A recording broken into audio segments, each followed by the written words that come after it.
Hello, it's Average Row, and welcome back to Mass Effect 3. It's been a minute since I've streamed this game, but as always, I'm very excited to be back in the Normandy SR2, and we are now trying to save the galaxy from the Reapers because they are here. This is our second session of streaming Mass Effect 3. And last one we got all of the tutorial stuff out of the way, and we have ended on the Citadel after our first visit there. We visited Ashley, got chocolates, talked to a bunch of people. So today our main focus is going to be Palaven. And just a quick reminder, I have played Mass Effect 3 before, but this is my first time playing the Legendary Edition. This entire playthrough that I've been doing of the trilogy has been centered around experiencing as much new stuff as possible in the game. So despite me playing through the trilogy multiple times, the setup I'm doing is unique. Not unique overall, but to me, it's unique. I'm playing as a Paragon, FemShep, Vanguard, which is a combination I've never done before. And we are also playing on hardcore difficulty on Mass Effect 3. So, yeah, we are doing Palaven today. And we're going to be acclimating ourselves with our new Normandy because we're going to get full control. Like the true game starts now. Since we are done with all of that tutorial stuff. So let's go ahead and hop into it. I got my breakfast snack here for once instead of having to stop in the middle of my stream to get it because I end up being super hungry. I've been proactive. I'm ready. You also may have noticed that I got a new set of headphones. So we are ready for Mass Effect 3, guys. Got all this stuff going on. Oh yeah, okay. So this stuff like this really, I don't want to say it's controversial, but some people didn't really think this was necessary. I personally think it's a good attempt at representing the stress and despair that Shepard continuously goes through. Like, this is the first of, I think, 3 times this happens throughout the game, and it signifies the end of an act of a game. Like, I'm pretty sure this happens at the end of the Genophage Act, and then the end of the Corrin and Geth Act, and then right before the end of the game, I believe. And it's that kid, the one that everyone loves. And each dream continuously gets worse, and with each dream, you hear more and more dead characters that that have died, so we'll hear Kaidan, eventually we'll hear Mordin and Thane, things like that, so. And, like, you didn't get anything like this in the previous Mass Effects, so, they truly were making an attempt to be more cinematic, more, narrative focused. Not that they weren't narrative focused. I guess cinematic is the best word. More cinematic, so I appreciate that. It's kind of disturbing, though, like seeing a child getting burned alive. Jeez.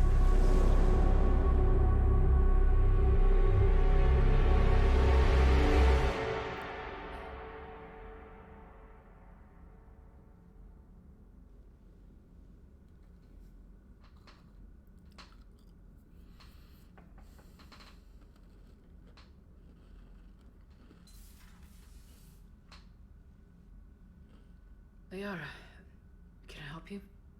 I've been forwarding the Turian Counselor information on the Prothean device. It can't be built without Council support, but he's not budging until their Primarch is safe. I know. Are you all right? I didn't get what you'd call a good night's rest. There's more to it than that, isn't there? What's really bothering you? She knows us so well. When the Reapers hit, I could hear people screaming in the streets below me. We left a lot of them behind.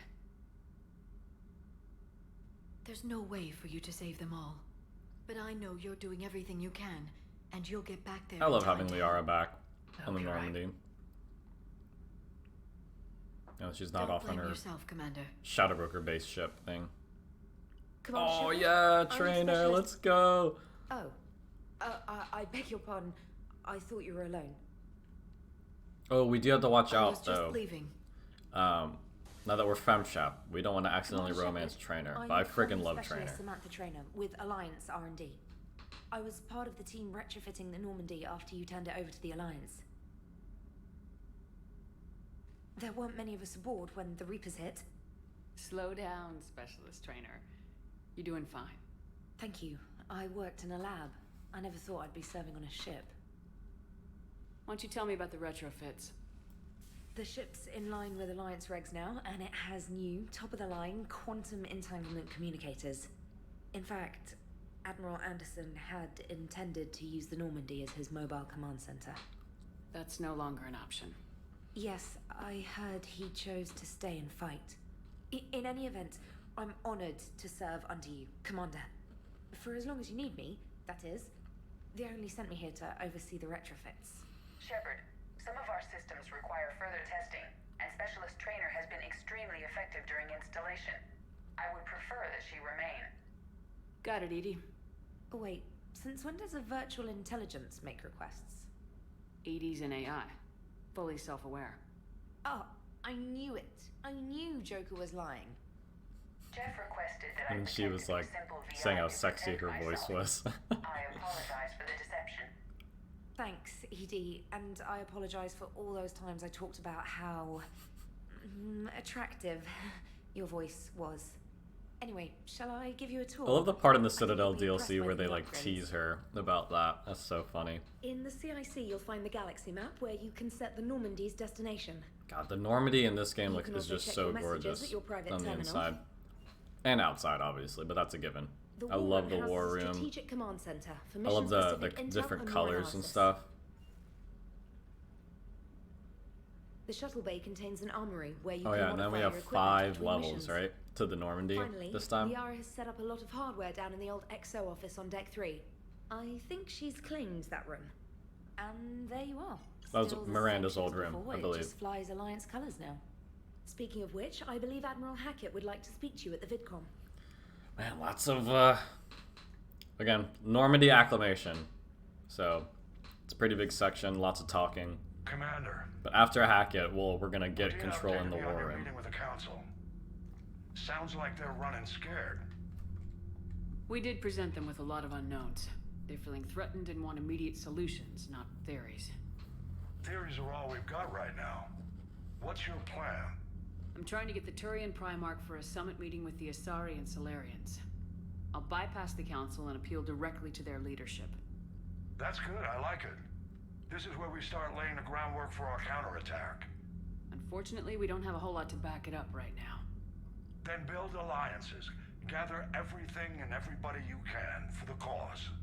What about the Prothean device? Find me people who can help build it, and if you can't, I'll take ships, soldiers, supplies, whatever you can get. We need to keep hitting the Reapers across every theater of war they Saying open. like, oh, Buy they'll be us helping time to with figure the out the device. Crucible project is And when like a it's very finished? Assuming it's like it a ever safety is, net we for pull the all writers our when it comes resources. to Think of it as a including giant old armada for characters that you delivering come the across device. When the in the Reapers are war most effort vulnerable. without having them be on the The stronger Normandy or can helping make you that like armada, the in a better the level or chances of something. punching through. Like Kasumi, the Rachni, the Jacob and his ex-Cerberus scientists, they're all like, after you meet and interact with them, they're all like, oh, we'll be helping with the Crucible project, you know, we're rooting for you, bye, you know. What about Earth, sir? We'll just have to hope Anderson and what's left of the Alliance forces can hold out until we've dealt with the enemy. I understand. Good. Then make it happen, Commander. I'll be expecting regular updates on your progress. Hack it out. Alright. We now have full control of ourselves here, no longer getting pushed one way or the other. Obviously, our main thing is going to be going to Palaven, but I want to make my rounds on the Normandy and customize and buy anything that we can in the shuttle bay. But let's go ahead and check out this war terminal, because this is the bread and butter of getting a good Mass Effect 3 ending. And I do believe that the Legendary Edition has made some form of adjustments to it, but I will admit, I did, to avoid kind of spoilers or anything like that, when it comes to new stuff they may have added, I did not research specifically what those changes are. It's similar to my state of mind all the way back in Mass Effect 1 Legendary Edition, where I kind of had an idea of what the changes were made. Like, I knew in Mass Effect 1 they changed the HUD of combat, but I didn't see specific images of it, right? So in Mass Effect 3, I knew I've known they've made some war asset adjustments, but I don't know what specifically they are.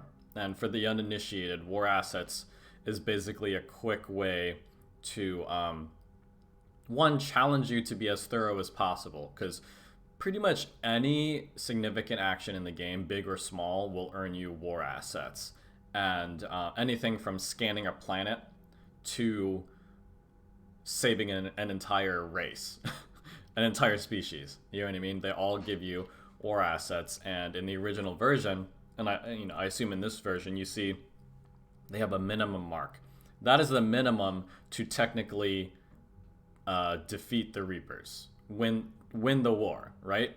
Anything after that will help you save species, save allies and friends, and specific characters and stuff. So I think what they would have done, because in the original version, it was so dumb because it was almost impossible to get a perfect ending without playing the multiplayer. And Legendary Edition infamously announced that they are not bringing back Mass Effect 3 multiplayer, which everyone will agree at least is a pretty good multiplayer at the very least. Some people, like myself, think that it's a very underrated multiplayer. I had so much fun playing that, but I do admit and concede that it's dumb to make. It was such a dumb choice to make your performance in the single player campaign dependent on you just grinding out multiplayer. You know, because what it would do is it would add multipliers to your war assets, like percentage multipliers, and it would help you pass that threshold. But they then released the extended edition, which was pretty much damage control after the original release of the game, because just research it. It was very controversial. One of the big points being the multiplayer requirement, among many other things, that the extended edition helped alleviate to a degree. It didn't completely fix it, but the first time I ever played through the trilogy, like the first time, I had the extended edition, thankfully. So I never had to go through the pain that a lot of the OG fans had to go through with the original ending. But anyway, I've been kind of rambling on these war assets, but they're a big part of the game. So my point was, I suspect the Legendary Edition war assets have kind of adjusted the scaling. Obviously, you won't have to play multiplayer because there is none. But I could just be remembering it wrong, but that minimum line seems a little further up, further to the right than the original version. So I don't know what that's all about, but either way, I'm expecting us to get at least near full, because that's just a trend that we've seen. And I know, unlike someone who's playing this for the first time, I know what to do and how to do it, basically.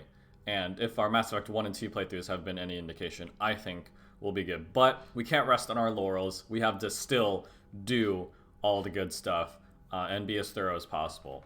So I'm just gonna go through all of these. I wish, I was actually hoping that they would have added a mark all as red button, like they do with the journal and the codex. I always thought that was just like an obvious oversight that they did, but oh well. Like you can see here, I think, yeah, Alliance Engineering Corps. I don't remember where we would have gotten this, or I think this is just something you start out with. So obviously the Alliance is all on board as of now. It reflects our current position in the narrative. We don't have any allies right now.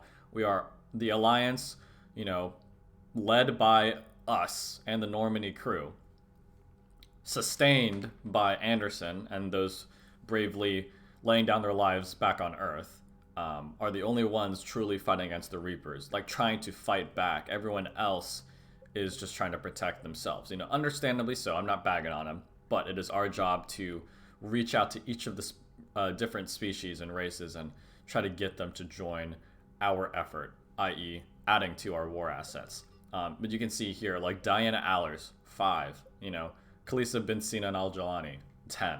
Everything matters in this game.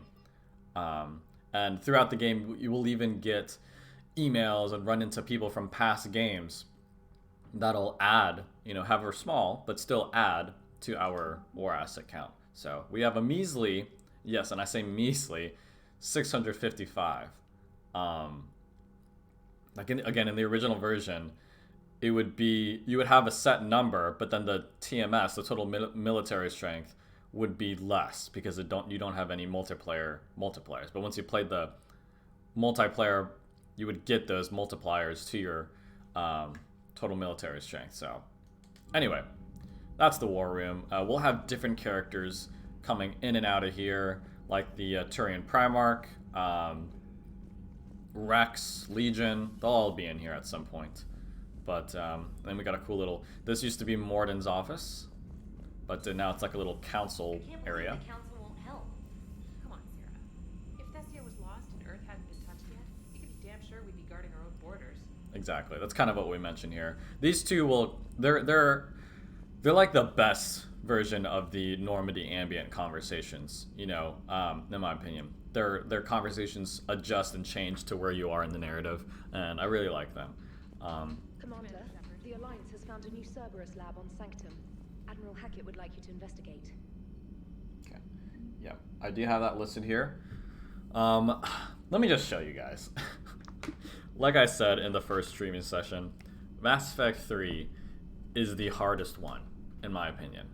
Just overall. No, okay, something's been bothering me. I don't know if you noticed this, but I have been looking at the camera a lot because I feel like I may have nudged it downward. There. Okay, yeah, I like that more. Anyway, it's the hardest one, and I like with Mass Effect 1 and 2, I have typed out a guide, you know, kind of just things to do in order and when to do them, so that I don't have to just think about it every time I replay the game.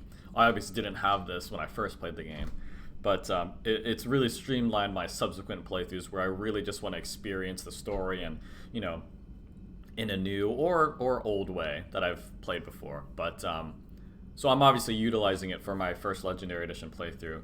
But as you can see here, this beginning part was pretty much right here.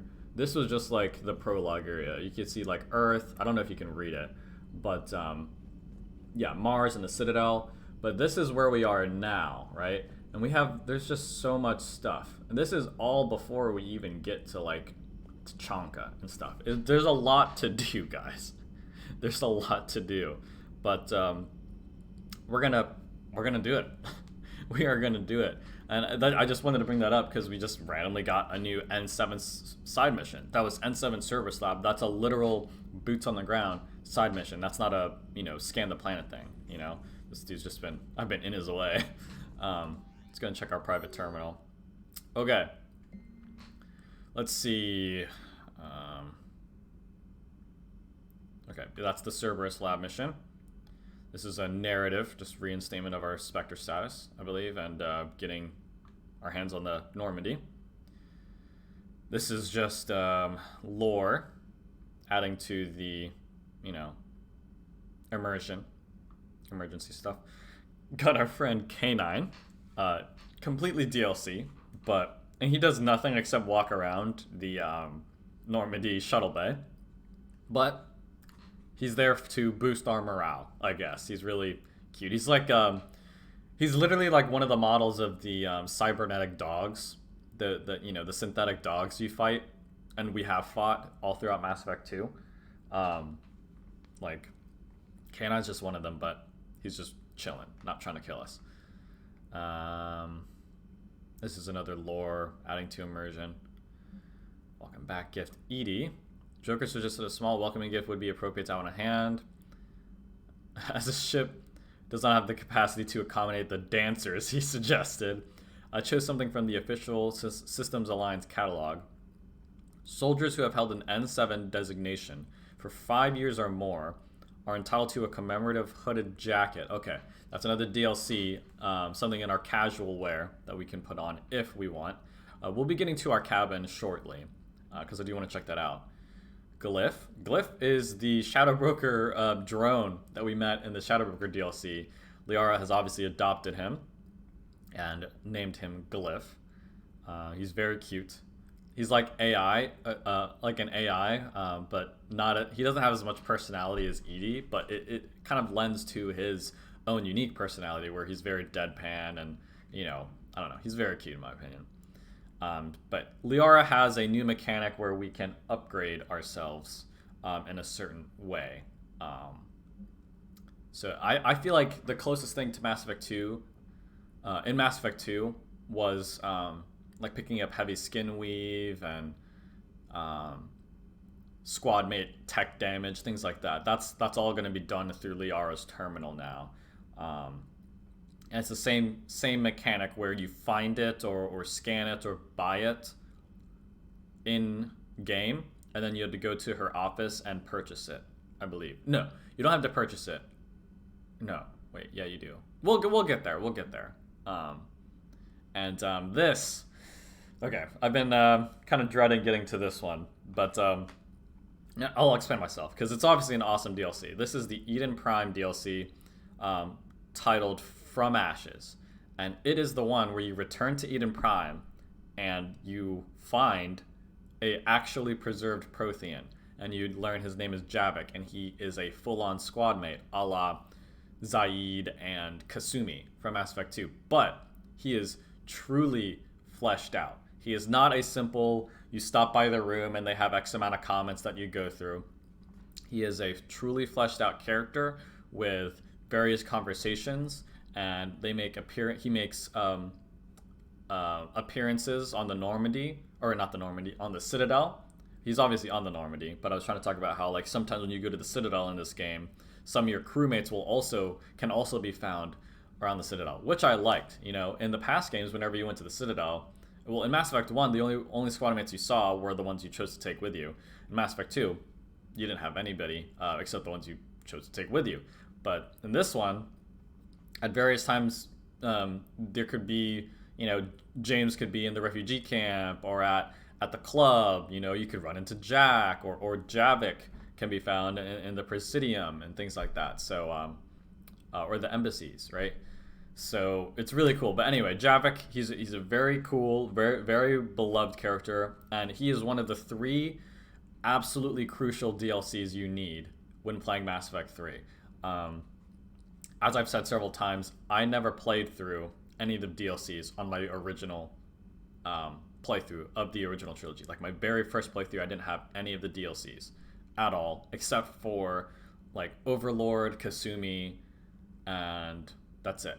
Those are, like, the only ones I had. But I've obviously played through all of them at one point or another. But for Mass Effect 3, there's so many good ones. You know, obviously preferred is to have all of them. But the 3 crucial ones are the From Ashes DLC, because Javik is an excellent addition to the crew. The Citadel DLC, right? Because it's the best DLC. And you get it at the end, or you play through it at the end of the game.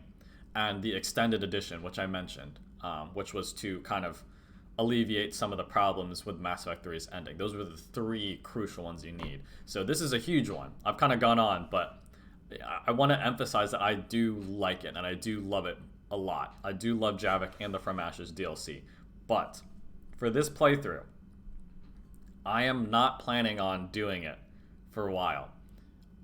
I want to, you know, I've been trying to obviously have a perfect playthrough, but also do one that I can immerse myself in the narrative and do things that make sense. We could go and get him right away. And if you haven't played through Mass Effect 3 before, I suggest doing this as soon as possible. Like, probably right after Palaven is when I would do it. But I think immersive wise for me, it makes more sense narrative wise, and if you put yourselves in the shoes of our Normandy crew, it makes more sense to go back when you have Ashley or whoever you have, Ashley or Caden, your Vermeer survivor, because well, actually no, just Ashley. If you saved Caden, just do this whenever. But if you saved Ashley, you met her on Eden Prime. She was stationed on Eden Prime, and they have really cool dialogue when if you bring her back, and it's a great first mission when she's fully healed and rejoins the crew. It's a great first mission to bring her on. And obviously you have to bring Liara when you do this mission. Like, that's not just me saying you have to. You literally have to. It automatically selects Liara because she's your Prothean expert. And it's kind of like a reunion with your, Shepard, Ashley, and Liara crew. You took on Ilos, you saved the Citadel, whatever. So I like doing, I don't like doing this one until we get Ashley. So I will be saving that. So I know a lot of you are like, ugh, you have to wait so long to see Javik, but it is what it is. It's my playthrough, and again, I typically like doing him, like getting him as early as possible. But for this specific playthrough, I'm going to try to like be as immersive as possible. So I'm not going to do him until we get Ashley. But again, let's continue our Normandy rounds here. Commander, come to check on your new recruit. Just wanted to see how you were doing. I gotta say, Trying to get my bearings. I am team When I was trainer working when on it comes to Normandy's trainer upgrades, I versus left at the end of Kelly. the day. I didn't even have a toothbrush. it's not or even change of close clothing to me. until I made some Not even emergency close. purchases on the Citadel. Next time you need something, just ask. You're not alone here. Oh, it's no trouble, Commander. I'm sure you have larger concerns. We can put in a requisition order. I love her My toothbrush. is a Cision Pro Mark IV. It uses tiny Mass Effect fields to break up plaque and massage the gums. It costs 6,000 credits. Okay, yeah. You're on your own with that. In any event, I You remember, appreciate you giving me the some chance of to our stay. military grade Was gear there we bought anything in else? shops was around 6,000 credits. And her toothbrush is 6,000 credits. That's ridiculous. I always wanted to like know what it felt like to use, but it has such a funny moment in the Citadel DLC. I can't wait to get there. But let's go ahead and talk to Where Trainer are you here. from originally? These are her I come permanent from the terminal conversations that you systems, can always actually. have with her. Though I But studied as on always, Earth I at typically Oxford. go through My all of them. parents were from London. They loved Earth. At They least wanted initially. the freedom a colony life could offer. If they stayed in London, I imagine they'd be dead right now. A lot of people back on Earth are still alive and counting on us. Quite true, Commander. How'd you end up in the military anyway? My family didn't have money for university. When the Alliance saw my aptitude scores, they offered me a full scholarship. I served my required years after graduation and decided to stay. I really like the challenges of the lab. Although, I'm sure I'll grow to love frontline service as well. You worked in Alliance R&D? Yes, you'd think quantum entanglement would make She gives me, communication like, easy, but imagine Tally incorporating vibes. If multiple Tally was a incoming human, sources, she'd probably and be then close to networking Trainer's them with personality. extrapolations of time-lag data to construct a coherent situation GUI. It's an exciting challenge. For me, anyway. Not talk about this? You worked in Alliance R&D? Yeah, I just did this. You'd think, and then network. It's an exciting challenge. Alright, last one. I'm surprised you're worrying about a toothbrush. We got bigger problems right now. Oh, believe me, seeing the Reapers on Earth was terrifying. But I won't help anybody by bursting into tears here in the CIC, will I? Being here on the Normandy helps. If anyone in the galaxy can stop the Reapers, it's you. And if flagging your messages and managing strategic intel helps you in any way, then it's worth it. I really like Trainer because she grows throughout the playthrough. She seems very like she'd be the last person to pick up a gun and start fighting Reapers in terms of her ability. But as she grows throughout, she becomes somebody who would do that at the drop of a hat if she needed to. She becomes more brave and courageous and more angry against the Reapers and wanting to do everything at all costs. She becomes much more hardened, but she's always that cute little softie that, is just a really bright spark in this very dark atmosphere of Mass Effect 3. I freaking love Trainer so much. She's basically what Kelly's supposed to be, but better, in my opinion. If you watch my playthrough of Mass Effect 2, you know that I love Kelly and I appreciate her, but she always just kind of gets on my nerves because she never feeds my fish, and I can never figure it out. Maybe I'm projecting my disdain on my inability to unlock that on her, but I digress. I don't like her as much as Trainer. End of. Let's go ahead and visit our friends in the cockpit, Joker and EDI.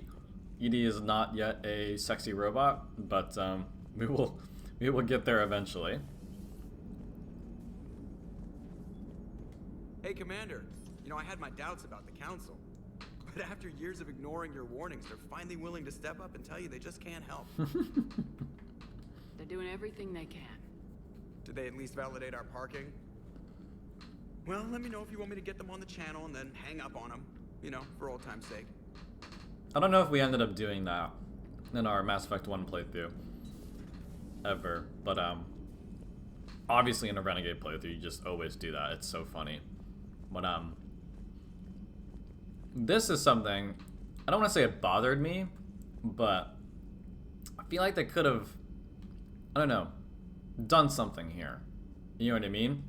Maybe like change the, because you used to be able to, you know, go through here, right?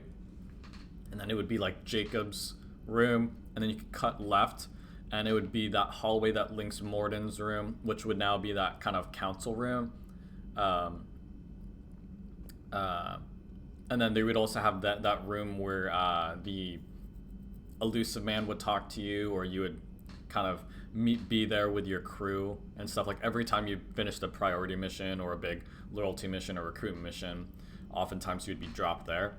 But now Jacob's room, that hallway, and that back room don't exist anymore.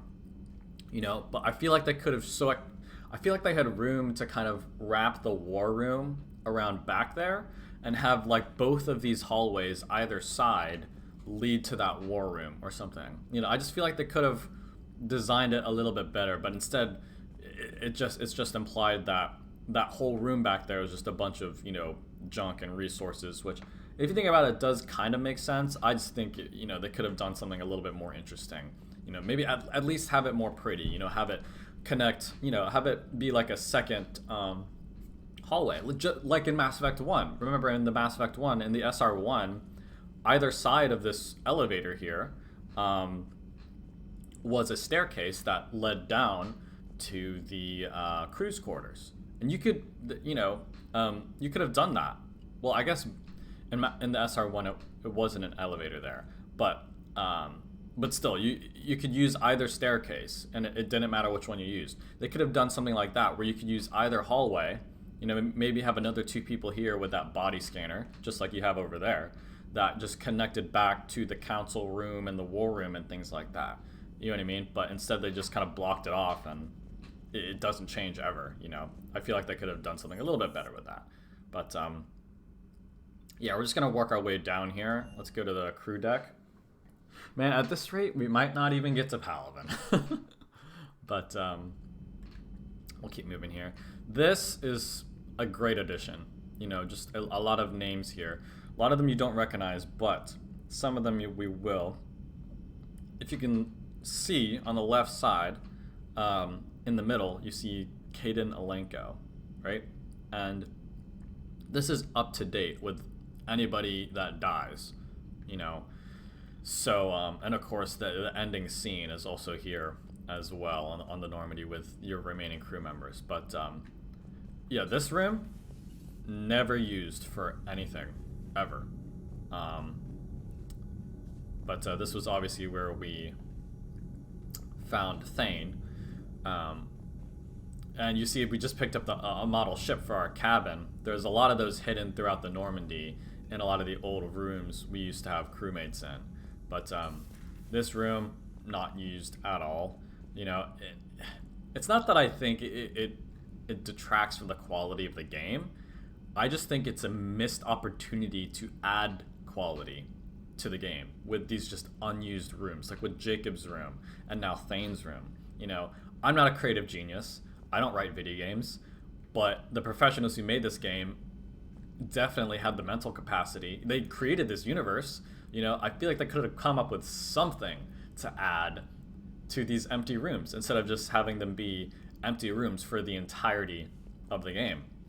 Like here, this was Kasumi's room, right? And we don't get a single crewmate here ever in this game. No one stays in this room, but they added like a lounge, you know, for rec time, and a bar, you know, like that's fine. It's something they added, and sometimes sometimes crewmates will be chilling in here at sometimes. Like sometimes James is here playing some cards. GARRUS is chilling here with Liara or talking to other, you know, random NPC crew members of the Normandy. Tally obviously has her iconic drunk scene here after you do Horizon. Like, and that's cool, you know? Why could they not have done that for something in here? Again, I can't come up with something off the top of my head, but I'm sure that the creative geniuses behind Mass Effect could have come up with something. But this room functions just like the previous game, where it just serves to be the crew's quarters, or some of the normal crew's quarters, and there'll be ambient conversations here as well. Like, most famously, when you have Morden and Eve in the doctor's office, Chakwas moves in here and is talking with like Engineer Adams all the time, you know, because Adams comes back, you know, to kind of give them the space to work. So during that whole act of the game, Chakwas cannot be found in her office. She's always in here, you know. That's another way to just use this room, you know. Again, it's just so weird to me that they came up with all this stuff for these other rooms, but for some rooms they just left empty. This was Samara's room, but eventually becomes Ashley's room where she stays. But that's literally it. She's just like sitting on the couch here, or like leaning against the wall here, and that's it. That they dedicated this entire room to Ashley, and you don't get her until after the first act, and nothing else happens in this entire giant room. But again, at least it's being used, at the very least. So here we have, you know, looks pretty much the same here. Oh yeah, and I haven't mentioned, well, I did kind of mention it, but I wanted to address it explicitly. I love how they added the feature where your crew members move throughout the Normandy, right? This functions just like the Citadel map in this game, where throughout the levels you can look and see who is on what floor at what times. They obviously have their primary spots, right? Like Garrus's primary spot is back in the gun room. I'm blanking on what it's called, where he's always doing his calibrations basically, but sometimes he'll be, like I said, sometimes you can find him in the lounge, sometimes you can find him out here talking to James and stuff, you know. So I just love how they added that. It makes the Normandy feel that much more alive, you know. But here we have Chakwas. Commander? Everything okay down here, Doctor? The Alliance team cleaned up and restocked, but it's I think she's still gonna give us my her old Sarah's medbay. Ice Brandy Feels like home. mission. Welcome back. Thank you. Let's waste no time. If I may, I'd like to examine you. Nothing wrong with me, is there? No, but we should keep an eye on all those cybernetic implants Cerberus grafted into you. Expensive stuff bringing me back. And worth every penny. Let's just make sure everything is okay. I guess a checkup never hurts. Just no scalpel this time, Doc. Alas, to my great disappointment, it is nothing invasive. I'm just going to run some diagnostics on your implants, and it'll take a few readings. The procedure we did for your scarring has produced a lovely synthetic protein overlay. And your body has accepted Yeah, we the did purchase implants that quite in nicely. Mass Effect 2 to just automatically better. heal our scarring. Sure didn't come cheap. That's it. You're the picture of health. Cool. Do you ever regret working for Cerberus? We didn't work for them. We used them. If I were to feel anything, it would be guilt. We took their money, took their best people, took their best ship. We used them to defeat the Collectors, and now we are using their resources against them. So no, I don't regret it one bit. That's right, Chakwas, that's right. You've never mentioned any of your family. None to speak of, really. I'm the last of a prestigious line of medical professionals. The Alliance is my spouse, and you're all my children. I'm blessed with many close friends. But with Some each people alliance I've vessel seen taken, on forums I and lose stuff one or two. commented how they're We need to disappointed end this war. you never got to romance Chakwas. And I will say, I get where that sentiment might be coming from, because she's just so lovable and so kind. But it's like, it just doesn't fit, in my opinion. It just doesn't fit. I love Chakwas as much as the next person, but I don't think romancing her would... It would be kind of like a novelty thing, not a legitimate thing. Just like something fun you could explore at the very best. But in terms of like legitimately wanting to, you know, your favorite playthrough is romancing Chakwa, it's like, I don't think that fits at all. You know, like I said, it doesn't fit her character. That's not something she would want. She literally says that, you know, doesn't really have a family, never bothered, because she's just dedicated to serving others. That's it. That's what gives her life fulfillment. She doesn't need the fulfillment of, you know, love, of, you know, romantically. So, I don't know. But I like her. I like her, obviously. Just not enough to want to romance her. It's just, it'd just be weird. Before you left Earth. We should be good for a long time, even given the amount of fire you take each day. There will be a side mission, though, where she needs some sort of supplies. See you around, Doctor. Later on. But, Take care, Shepard. Yeah. So there we go. Got some reputation. This is like the at the research terminal in Morden's office. It's moved down here now, so these beds aren't just here for nothing. This is the upgrade points, and this is like the specific powers we have, but we just started, so we don't need to worry about that. Let's see, here's Eva Corey's body. This is where, wait, no one stays here. Yeah, this room is literally just to hold her body until EDI becomes, or EDI adopts it, and then EDI obviously still stays in the cockpit, so I can't remember if I'm forgetting anything that room is used for at a later point, but if it is something, like, there's not much that goes on back there. You know, I was about to say I don't need to go back here because we don't have GARRUS, but I just want to make sure there aren't any, like, ships or anything that I can pick up.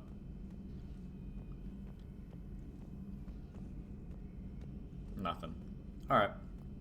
That's fine. Got our good old Thanix cannon. Can't wait to get GARRUS back. Speaking of which, we have to make sure we get there eventually. We still have, like, you know, like an hour, a little over an hour. So here's Liara's room. Let's go.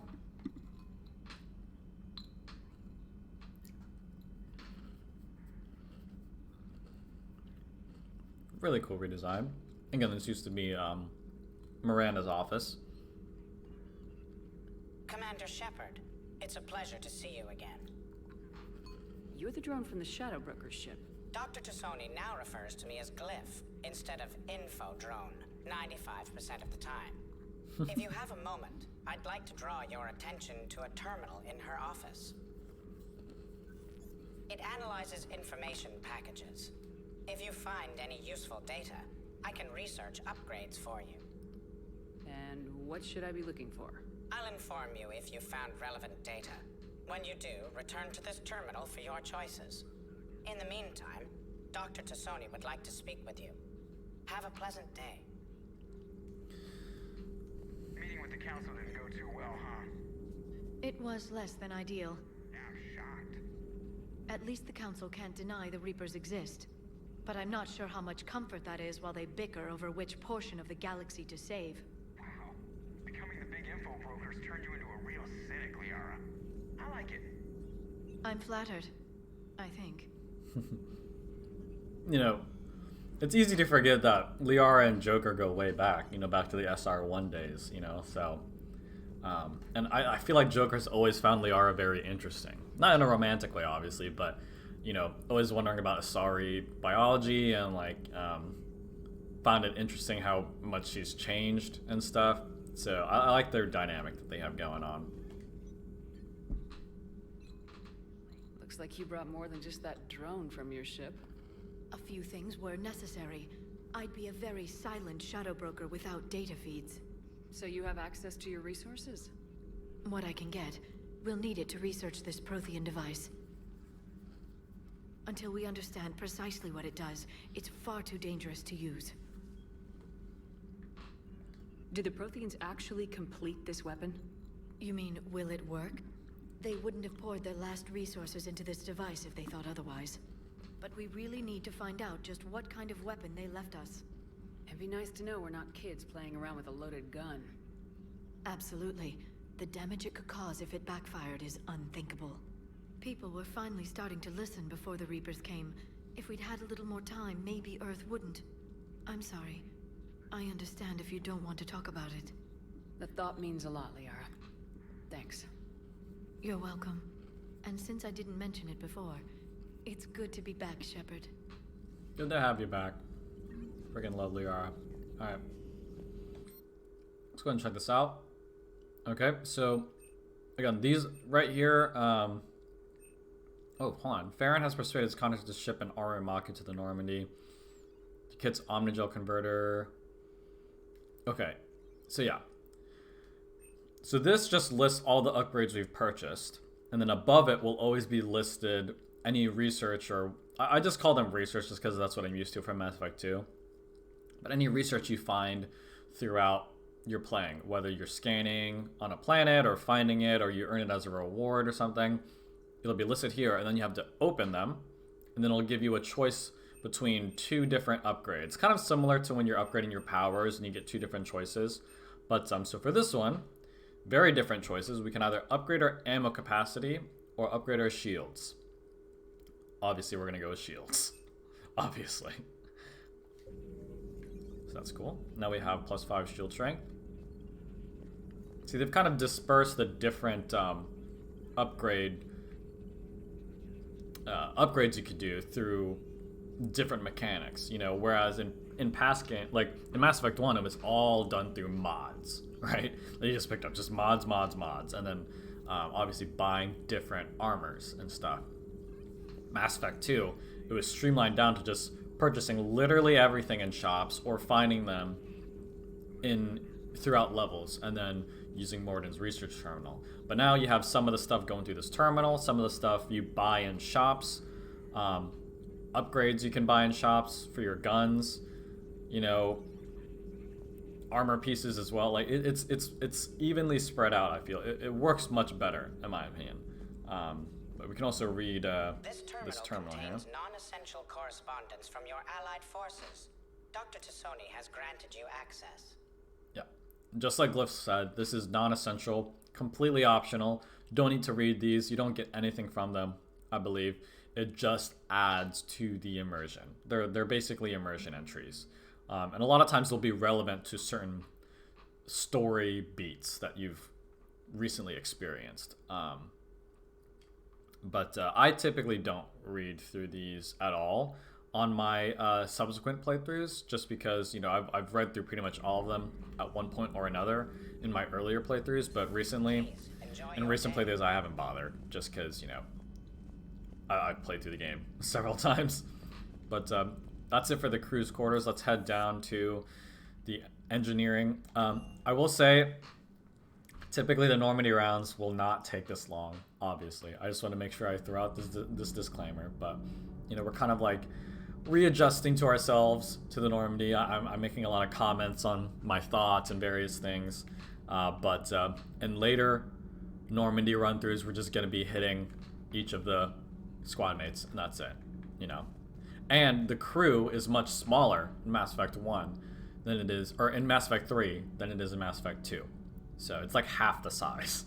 But we do have a lot of NPCs we can also talk to as well. But my point is, it'll end up being just about as long as my Mass Effect 2 Normandy rounds. But right now it's taking like a long time just because I'm being extra thorough and visiting all the places. Like, I'm never going to be coming down here again. This is where Jack was sitting, and just like Jacob and Thane's rooms, they are completely unused. This is completely unused in this game. You just find these ships here. Oh! My space hamster! Caught him! I forgot he's running around here and you have to pick him up. But he's a survivor, man. He's a survivor. Even when the the Citadel DLC comes around, he still manages to survive. But yeah, and that's it. Say goodbye to the lower deck. I don't know. I just feel like it's a lot of it's a wasted another wasted opportunity. They could have totally added something here, but alas, it's just an empty room. Tally will be back here once we get her, and here we have Adams from the SR1, Mass Effect 1. Commander, welcome back to the Normandy. Or maybe you should be saying that to me. Engineer Adams, what are you doing here? I was put in charge of the drive core retrofits. My experience on the Normandy SR1 made me an obvious choice. So, what do you think of our SR2?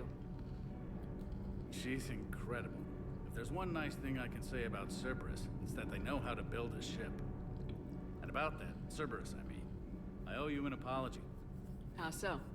Back when you got this ship, Dr. Chalk was contacting me, asking me to help with your mission against the Collectors. I refused. I didn't have your back, and I'm sorry for that. Your alliance first. That's the way it should be. Thank you, Commander. Glad to be aboard. Glad to have you back. Is the new Normandy stack up to the old SR1? Stack up. It blows the old ship away. The Tantalus drive core has been completely overhauled. The SR2 might be nearly twice the size, but the new drive core is 3 times bigger. This ship can fly. That said, Cerberus isn't too high on safety. If pushed past her limits, this core would vent into engineering. Guess it gives my team incentive to keep her well balanced during a firefight. Do your job or get vaporized. Pretty much. I noticed you upgraded the kinetic barriers with cyclonic technology. Should help. That was the upgrade that Jake gave us, Hopefully I think, that or means fewer Tally. Jake or vaporized Tally. engineers. The IES stealth system is significantly improved. It can handle a higher blue shift of our emissions. And that means? We should be able to drop out of FTL without triggering every sensor in range. Very handy for stealth reconnaissance. All in all, the Normandy is a marvel of engineering. What do you think of EDI? We had a good talk during the retrofit. A little strange at first, talking shop with an AI. AI? I thought EDI posed as a VI to keep the likes of you from unplugging her. Yeah, but I saw through her. Have you seen her hardware? Processing power is off the charts. He's and a then smart there were the one. problems that kept fixing themselves. If I hadn't had her pegged, I would have sworn I was losing it. You never expressed any skepticism, Lieutenant Adams. I figured I'd better play it safe with the Cerberus AI, EDI. No offense. None taken. As long as you keep your fingers out of my cognizance processors. In the beginning, I tried disconnecting her from key processes without giving myself away. Easier said than done. But Joker seemed to trust her, and in time I saw her advantages. Even grew to like her. I can't wait to have a full engineering crew. You know, get Adams here, Ken and Gabby, and Tally, and then also EDI will chime in. It's a great dynamic. I freaking love it. Is your family okay? My parents are serving on Viridian Zenith, an Alliance agricultural vessel. My sister is a navigator on the SSV Benjamin Davis. Happy to report that both vessels are safely under Hackett's command. Well, Engineer Adams he's ready to work. Carry on, Adams. Glad to have him back. It just really bridges that gap, you know. He was on the SR1 all the way back in Mass Effect 1, and now he's here fighting the Reapers with us. You know, just gotta love it. But here's a cool core. Really cool, aesthetically wise. But usually that would be it. And then we'd head back up. But we still have one floor to go to.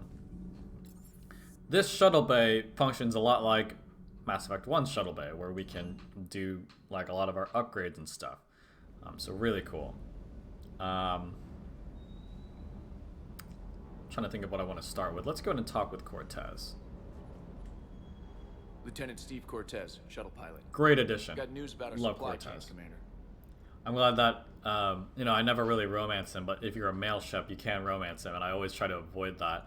But it's always tough, because you just love him so much, you want to be as nice to him as possible, but you also don't want to romance him. And I will say, in Mass Effect 1, a big complaint of the romance... Oh, there was K9, by the way. He's so cute.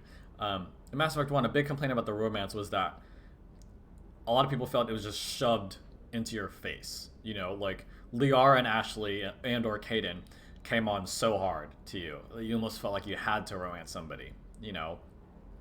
And those were your only 3 options. In Mass Effect 2, characters don't really do that anymore, but it was easy to be too nice to them where you accidentally initiate a romance.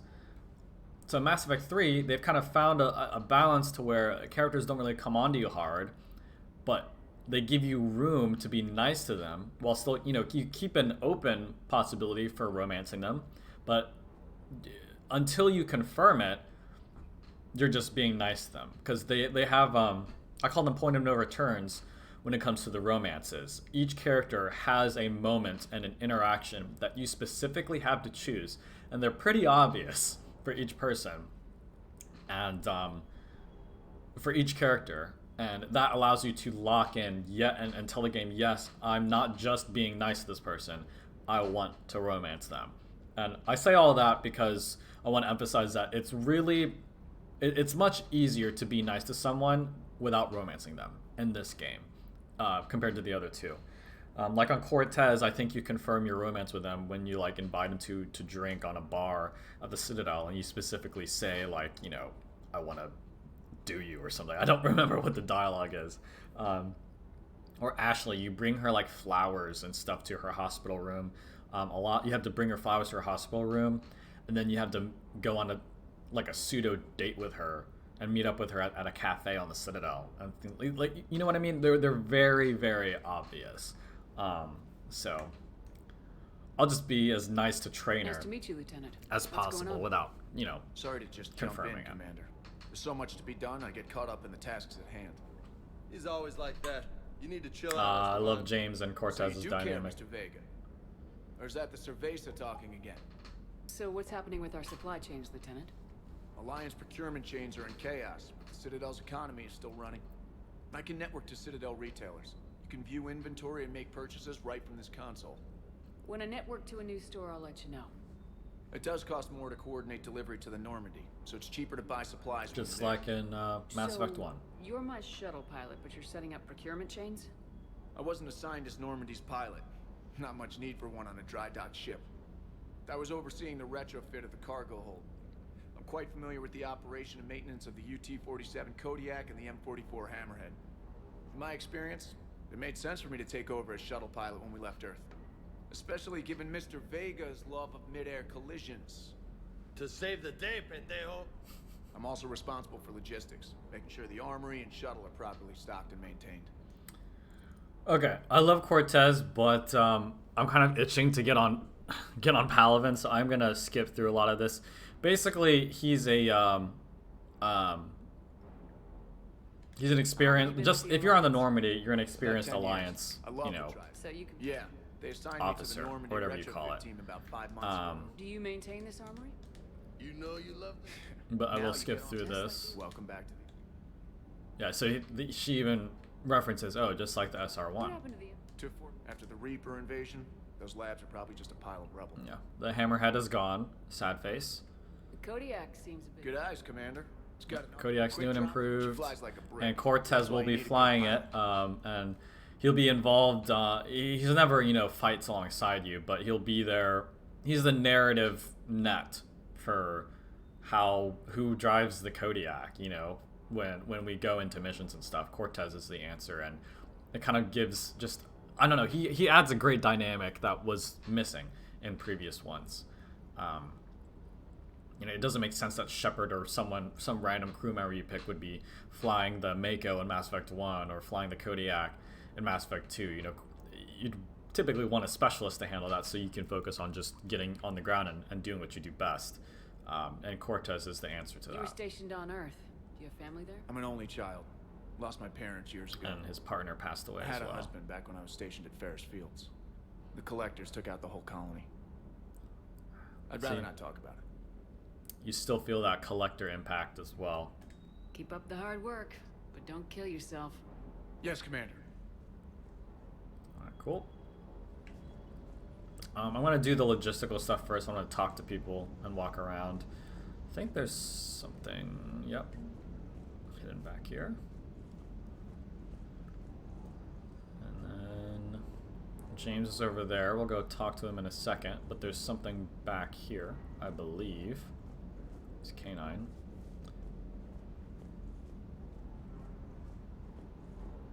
Could have swore there was something back here. But I guess not. I guess I was mistaken. Oh, here it is. SR1. Alright, James, I think we fight him here. Like, spar with him here. Or maybe I'm getting ahead of myself. Hey, Shepard. How'd it go with the council? Same as usual. Non-committal. Unhelpful. Bet they still wanted you to help them out, no? Yep. We're going to rescue a Turian Primarch from Palaven. Hopefully, this session. Sounds like fun. Never been to the Turian homeworld. You come down here for something? Or are you just looking? See? I'm looking out. You know, come on now. It's my ship. I go where I want and talk to whoever I want.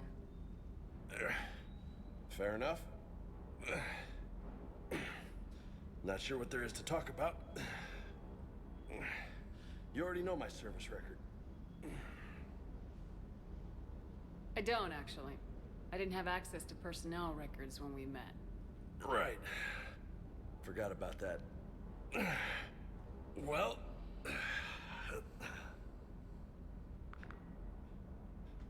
Think you can dance and talk at the same time? Here we can get some Paragon points. Oh, I can dance. Okay, Lola. Let's do this. Don't let my good looks fool you, Vega. I got my share of scars. You remind me of my old Here we learn a CEO. little bit more about his service history. Oh, yeah? And who was that? Captain Tony. He was a hard-ass son of a bitch, but a good leader. You could sucker punch him in the middle of a sentence there, if you're a renegade. With most of my squad, protecting a civilian colony from a collector attack.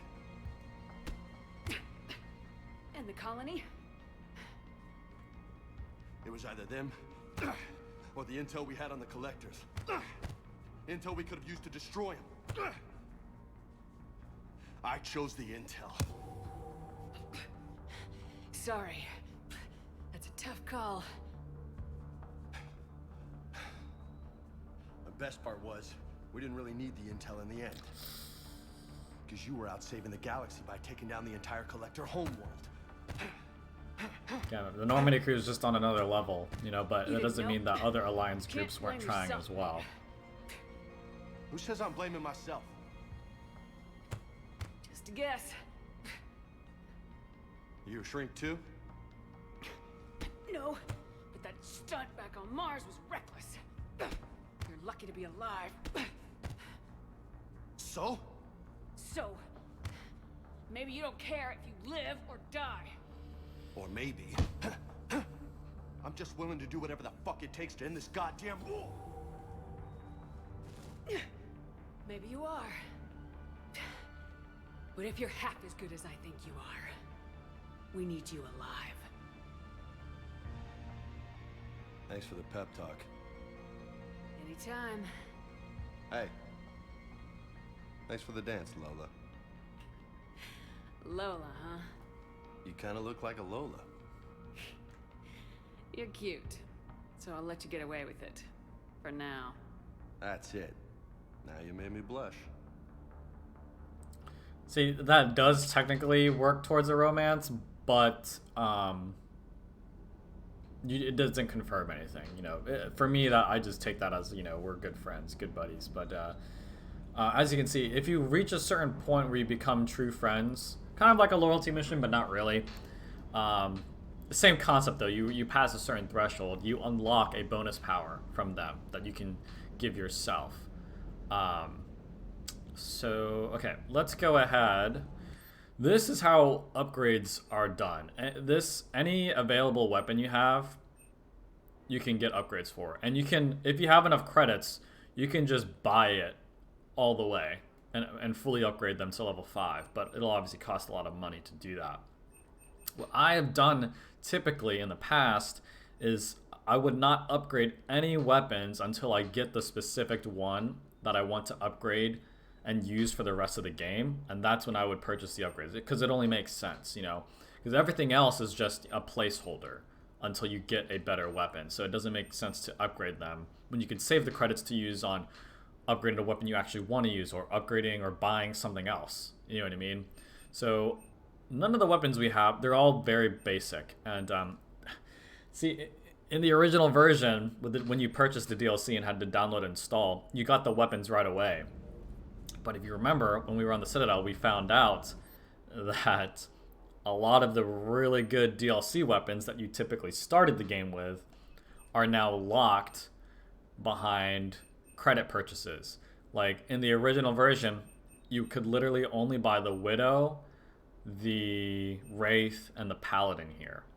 That's it. The Black Widow is the best sniper in the game, in my opinion. The Paladin is also probably the best pistol, but there's one I think is a little bit better and more useful, and that's the arc pistol, the Corian pistol you get in that act. The Wraith, I think the Geth Plasma shotgun is better than the Wraith.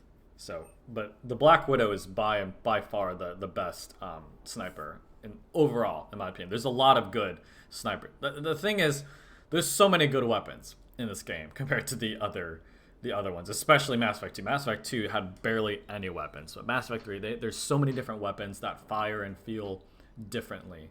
You know what I mean? So, just gotta. It's a lot of times it comes down to preference. The Harrier is the the second best Cerberus rifle. It's the one no one cares about. What everyone wants is the Maddock, which is what we get when we do the I want to say what is it, Grissom Academy, I believe, is when we pick it up, and it is just, it's incredible. It's so good. It's one of those, like, think of like the M16 in COD 4, where you start off with it, you get it so early on, and it's just one of the best weapons in the game. The Maddock is one of those weapons in Mass Effect 3. You get it so early on, and it's you could literally beat the game with it. That's how good it is. So once we get the Maddock, that is a weapon I am gonna upgrade as much as I can. But all of these N7 weapons and armor, I guess, is DLC stuff. The Eagle is great. I love the Eagle. Valiant is pretty good. It's a high fire rate sniper rifle, I feel. Crusader I never used typically, but again, it's a solid weapon. All these N7 weapons are basically good.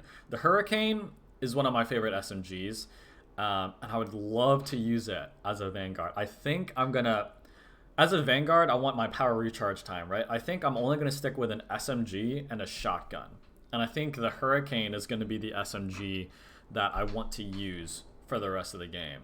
And I think the Geth Plasma shotgun is what I'm gonna use to beat the game as well. But again, we don't get that for a long time, so I'll have to think about what shotgun I want to use in the meantime. But until then, though, we are just gonna stick with what we can actually afford.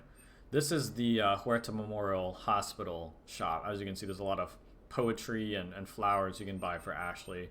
None of them matter. They don't do anything other than helping you further a romance with Ashley. But we do have the Metagel cap. I'm gonna, just like in Mass Effect 1 and 2, I'm gonna hold off on upgrading that if I can. Again, this is hardcore though, so you never know. But until I feel like we need it, I'm not gonna buy it, because we very well might not ever need to upgrade our Metagel. But okay. Last thing is I'm gonna go here. Let's change our casual outfit. We'll have a lot of options. I typically like going with this one. I like how it makes me feel more official and higher up than the rest of the crew, because we are the leader of this ship. So immersion wise, it's great. This one is very no. This one though it's good. I really like this one. It's a happy medium. Like this one it's an official, just like the other one, this one, as well as this one. These three are all official Alliance uniforms, right? But if you noticed, Cortez is wearing this, Trainer's wearing this, Adams is wearing this. It's the common, you know, Alliance uniform. And we are not the common Alliance soldier or, you know, officer. We are higher up. So I typically don't like doing that. This is what you'd see someone like Hackett or Anderson, you know, or those high-ranking Alliance officials in London wearing, right? It's very formal. You're very high-ranking, you know. This outfit is kind of like a happy medium between the two. It's not as official as the full-on dress blues like this, but it's a bit more casual. You know, it's not as casual, though, as just the typical Alliance uniform. So I might go with that one. Here's the hoodie that we got. And then the sexy dress from Mass Effect 2 makes a return, thankfully. I love this outfit. But this, again, is a bit too casual for me. So I think I'm going to go with this one or this one. And honestly, I think I'm going to go with this one for our playthrough. It kind of evokes the same immersion that the outfit I picked in Mass Effect 2 did, where, you know, you're high ranking, you're above everybody else. I like to think we're not quite on the level of Hackett or Anderson, but we're up there. You know, Anderson is the head officer on the fight to protect Earth. We're the head officer when it comes to taking the fight to the Reapers, you know, head on. And Hackett is the head officer when it comes to the Crucible. So, I don't know, I kind of like that.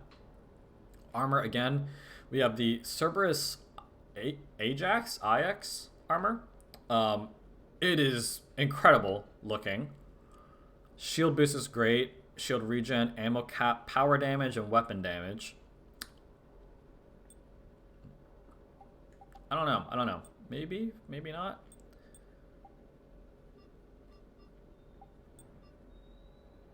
Melee damage, that might be cool. Yeah, we don't have much choice here. I like this is a fully upgraded armor set. You know what I mean? But I don't know if our helmet's gonna stay on, and it's Cerberus colors. We're not associated with those fools anymore, you know? Obviously gonna do no helmet.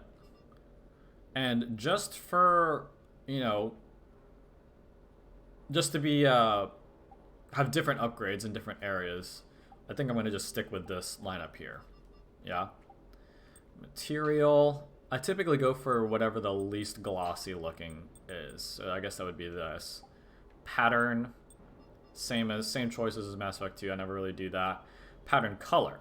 Now this is kind of cool because you can do whatever you want, but in Mass Effect 2, I kind of represented. I tried to you know, use it as another opportunity to immerse myself, right? So I never really truly associated myself with Cerberus, so I kept my, you know, dark gray, red, and white color scheme throughout the majority of my Mass Effect 2 playthrough. But once we took on the suicide mission, I changed it to Cerberus colors to represent how each of our other squad mates were also changing in to a special outfit as well, you know. But if you notice, a lot of, well, I say if you notice, I haven't really showed you yet. A lot of our squad mates' armor is kind of based around blue, like the color blue and stuff, because we're an Alliance vessel. We're working with the Alliance, you know. So I typically, from the get-go in Mass Effect 3, I change my colors to reflect that as well. I think it's either this one or that dark blue we just passed. No, this is the one I go with, I think. That's a little pale, kind of pale blue. Then we have the dark, no, that's more like a blue violet. And then we have our royal blue. Let's go with our royal blue. Yeah, we'll do that. Tint. Oh, I like this, actually. I want to go a little bit lighter, maybe. Because the black is a little too dark for me. Yeah, I think I like this. Yeah, a little bit, just a little bit brighter than the other one. Yeah, it's too blue. Maybe this one. Or this. Let's go with this one. Yeah. Yeah, I like that. Tint 2, this is the trim. Yeah, let's add a little bit, just a little bit more color here. I might go with that white. Or more blue? Nah. Yeah, let's go with this white up here. And this color on my back, the lights, I typically do it to reflect my shield or barrier color. So typically if I was a soldier or an infiltrator, it would be light blue for the shields. But we are a Vanguard, so I am going to be changing it to like a kind of like purplish, like this. Or this? No, that's too pale. Yeah, we're going to go with this color. Kind of reflect... To kind of like, you know, immersion-wise, it represents our barrier levels or something. I don't know. Just using my imagination here. But yeah, that's the color scheme we're going to be rocking with the majority of our playthrough. So, hope you guys like that. But that's pretty much it. Like, we could customize here, but... Oh, what happened to our weapons here? Took it off our weapons. Take that off, and then... Yeah. Can we mod anything? No, we don't have any mods. Oh, we got shotgun mods. Yep, increased damage. And no, don't need piercing. Confirm. Nice. Okay, cool. That's good enough. That's what we'll be using on Palaven. Last but not least, let's go to our captain's cabin, and then we'll take a look at our... We already did all of our, you know, casual appearance and armor. You can either do it in the shuttle bay or the captain's cabin, but we already handled that. So we are going to look. See, we got all the model ships we picked up across the Normandy. Got our space hamster back. He's got some food out, and he's a bit easier to see. Now, when we go to the Citadel after Palaven, we will be buying our fish feeder, so we can fully deck out our aquarium, finally. No thanks to Kelly. But yeah, there's the terminal to change, just like a Mass Effect 2 and in the shuttle bay here. But let's go ahead and check out our private terminal. This is our squad. All we have is Liara and James. Let's see. I have a list on my phone here of like the different outfits for each squad mate. And I typically like changing them throughout the story as it progresses, which ones I prefer using for each squad mate. And for our final mission, when we save Earth, I typically have each of my squad mates use an armor set that I haven't had them use throughout the game. You know, just like my Mass Effect 2, where I change my squad mates to a specific armor or color scheme that I never had them use, you know, up until we do the suicide mission. I'm going to do that, the same exact thing, for our final push to save the galaxy at the end of this game. And I've already chosen which armors I want to use, but James I'm going to keep. Let's just see which ones we have. Yeah, so we have all of them available for him.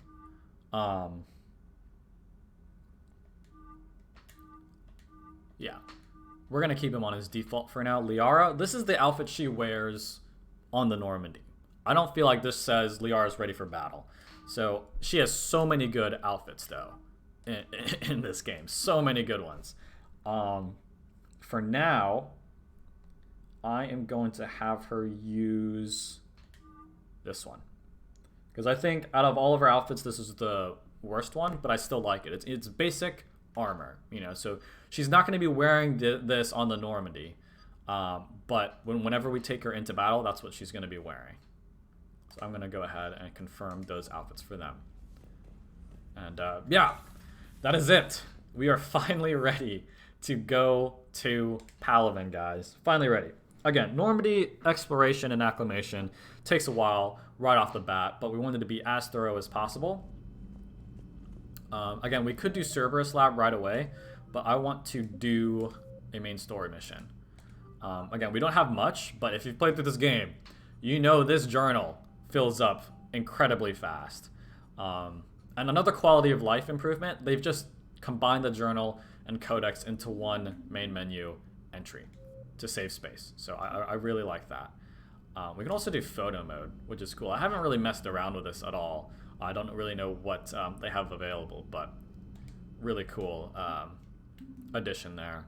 Let's go ahead and pop a save real quick, because we are ready to do our first mission. I say ready, but we still have to kind of go over one thing, and that's the new system of the galaxy map. Again, I'm going to be as quick as possible, but as you can see, any system with Reapers over them is dangerous to go to, and Reapers will chase after you when you go into a Reaper controlled system. So we're gonna go to the Apian Crest for Palaven, just like in the previous games. So as soon as you pick a large system, it's gonna do a cinematic to take you there. Looks really nice. So here we go. Instead of reading all that, I'll just explain it here. The bottom left, you can scan, and it sends out a pulse, right? And that pulse will help you find different resources throughout, and they're not just on specific planets. Sometimes they are, sometimes they're not. You can scan different planets if they have something on them, but if not, it's not like Mass Effect 2 where you can just fly up to any celestial body in a solar system and scan it. They scrapped that, which a lot of people liked because it became tedious, as you know, in Mass Effect 2. So now they've replaced it with this pulsing mechanic. I'll do it in a moment here. That kind of just sends out general waves where you can locate it here. And as soon as you find one, all you do is you click it and you get it. That's it. No minigame, no nothing. I really like that. But to add the extra challenge and engagement, every time you send out a pulse, the Reapers catch onto it. And if you do too many pulses, they'll find you and they will enter this system and kind of chase you around. And you have to escape. But hopefully they haven't changed it. But in the original version, all the resources, they're not random like in Mass Effect 2. They have set locations and set amounts for each and every single solar system in the game, which means if you've beaten the game, you can just look up a guide and find them all right away.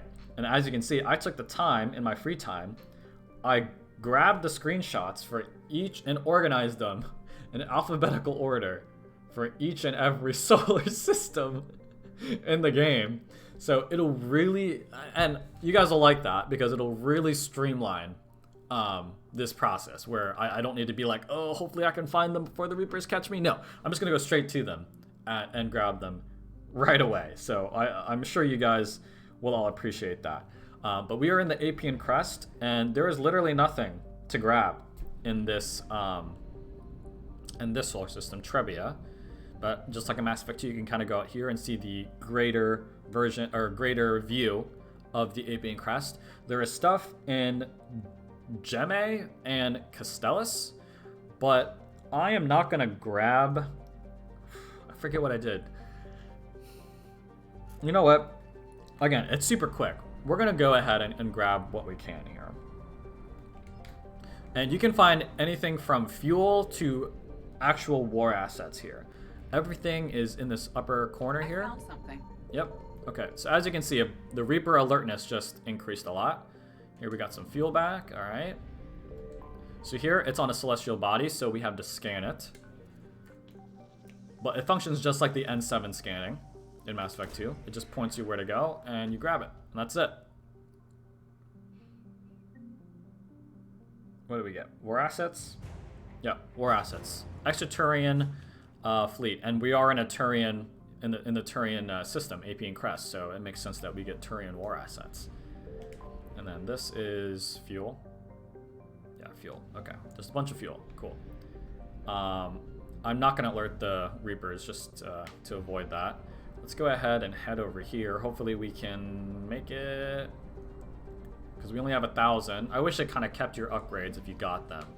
But for Castellus, okay, we got one right here. Signal confirmed. Thank God they didn't change that. Got some fuel back to make the journey to the Mass Effect system, and then one right here.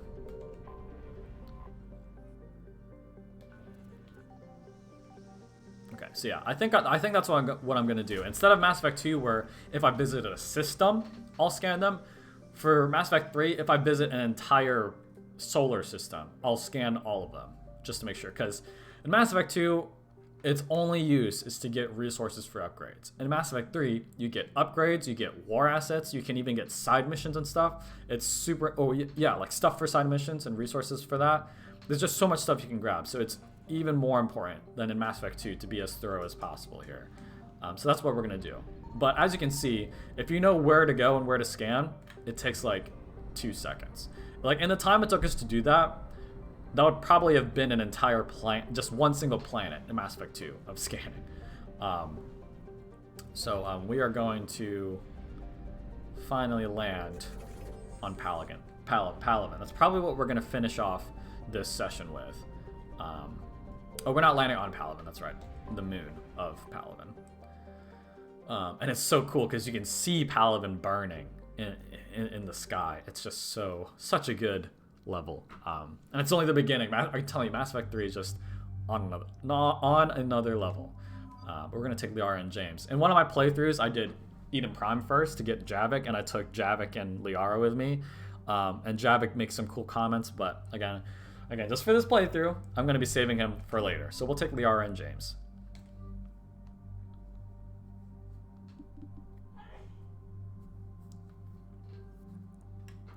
Did that for us already.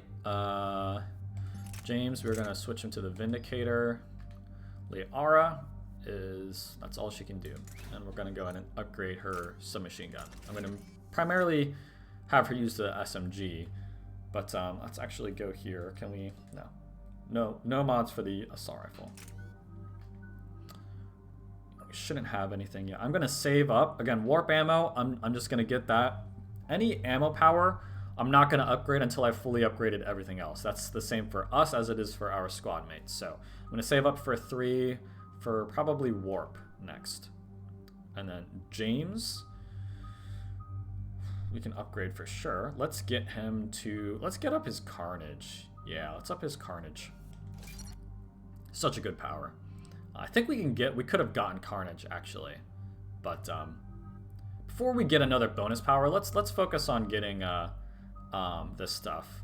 Upgrading our other stuff. I think just like in Mass Effect 2, the bonus power I'm gonna get is gonna be a defensive power, like Barrier or something. I don't remember though how we get Barrier, but any defensive ability, I'm gonna grab as soon as it's available. But until then, we're just gonna focus on we're like over halfway upgraded, and we just started the game, and we already have 1.5 bars of Paragon / morality. You know what I mean?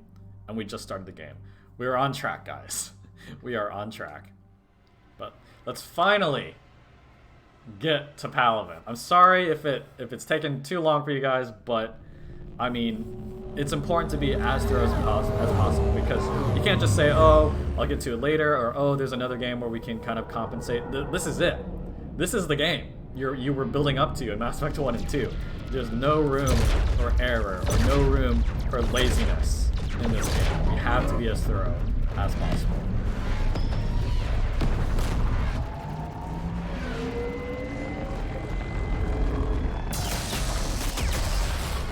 When I first played this, I did not expect to see anything on this scale. This is just like Mass Effect 1's finale, except there's multiple Reapers, and we're not fighting over the Citadel. We're fighting over an entire planet. You know, like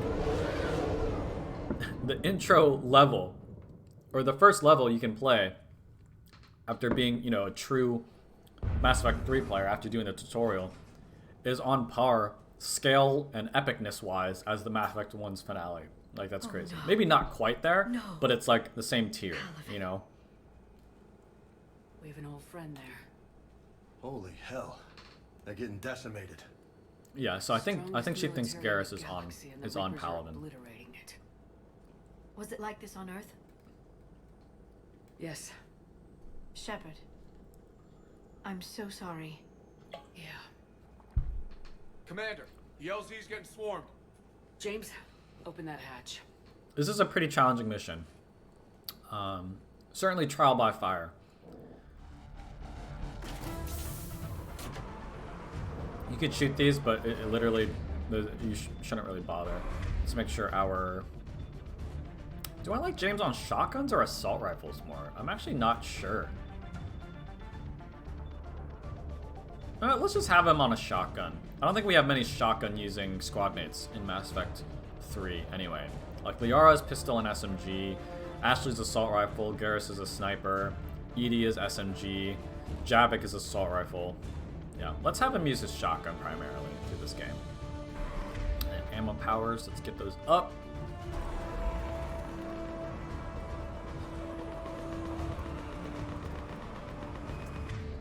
We have them too.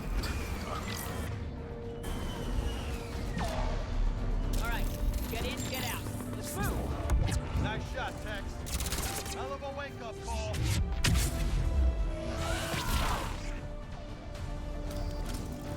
We're just gonna switch weapons here. Let's use our shotgun. New bolting animation, so much better.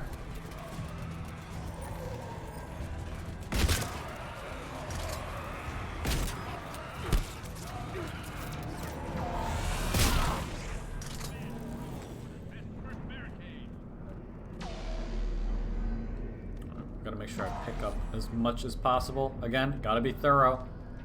But look at this. Look at Palaven, man. So dope. Like, you didn't see anything like this. And like a Reaper right there. It's on another level, guys. On another level.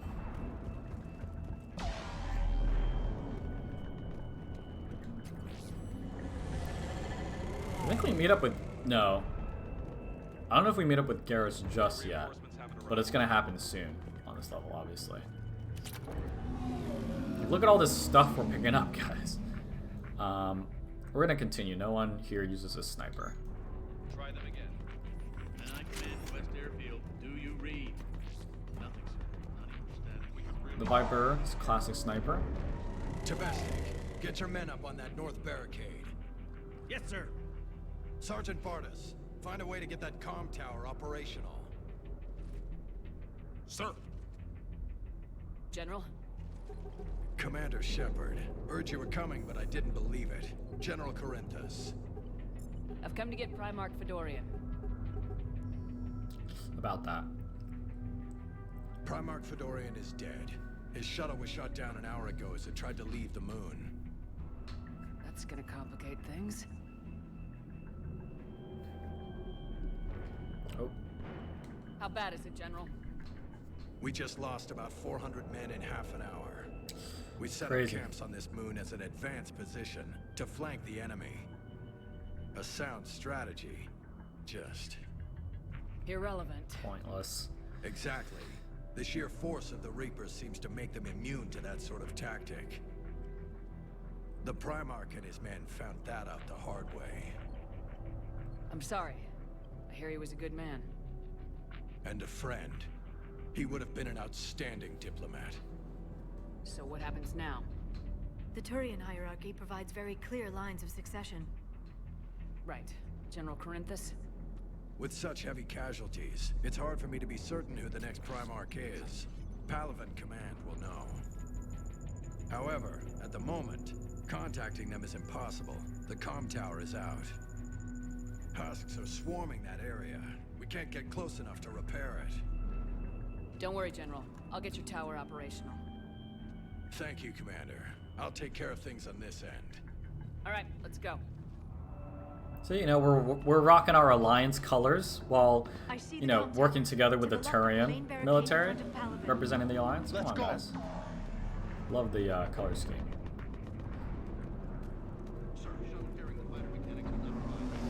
Like, look at all this stuff you can pick up, guys. Come on.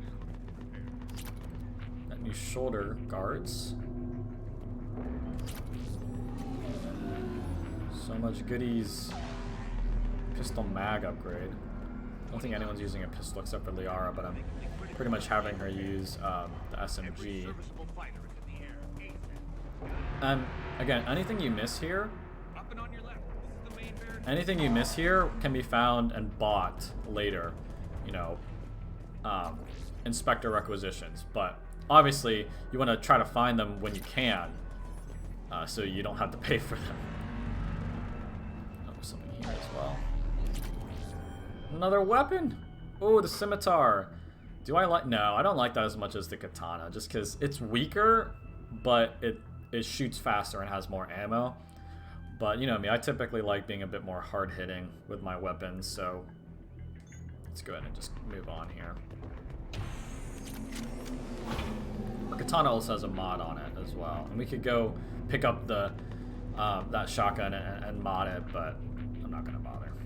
This is enough. Like, it's just the first level.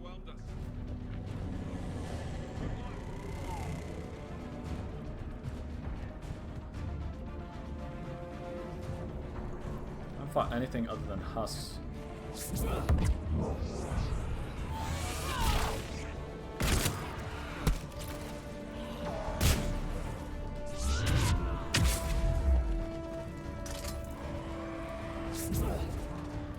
Oh, Liara killed him right before I got to it.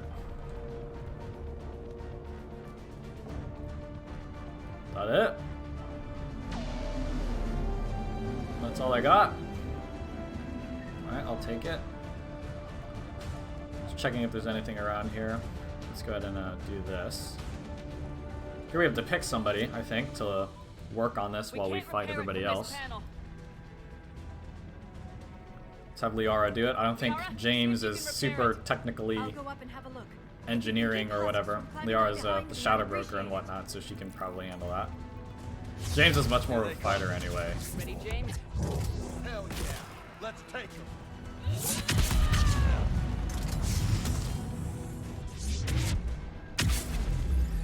Give me a real challenge. At least throw some Batarian Reapers at me. Yeah, I've never really called them their actual names. I've never really been able to remember them all. I've always just kind of called them what they're based off of. Obviously, husks I don't call human Reapers, but because it's just easy. Like I can't even remember what the Batarian ones are called. I know the Turian ones are called Marauders, but I don't know what the Batarian ones are called off the top of my head. Well, I guess I don't call. Maybe it's only for the Batarian Reapers. Now that I think about it, because I know Banshees are the Asari ones, and then the Brutes are like Turians plus Krogans plus Batarians or something crazy like that. Yeah, so maybe it's just the Batarian ones. I don't remember what they're called. Oh, there's also like the Rachni ones. I don't remember what those ones are called. So I guess it just depends. I can't keep track of every single Reaper unit name and what species they're based off of.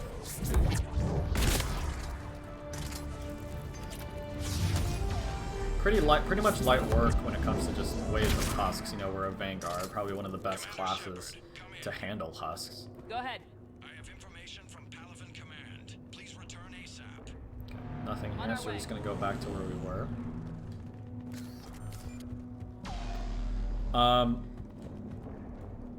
Unfortunately, I don't think I'll be using Shockwave as much as I would like, because it's just not on cooldown.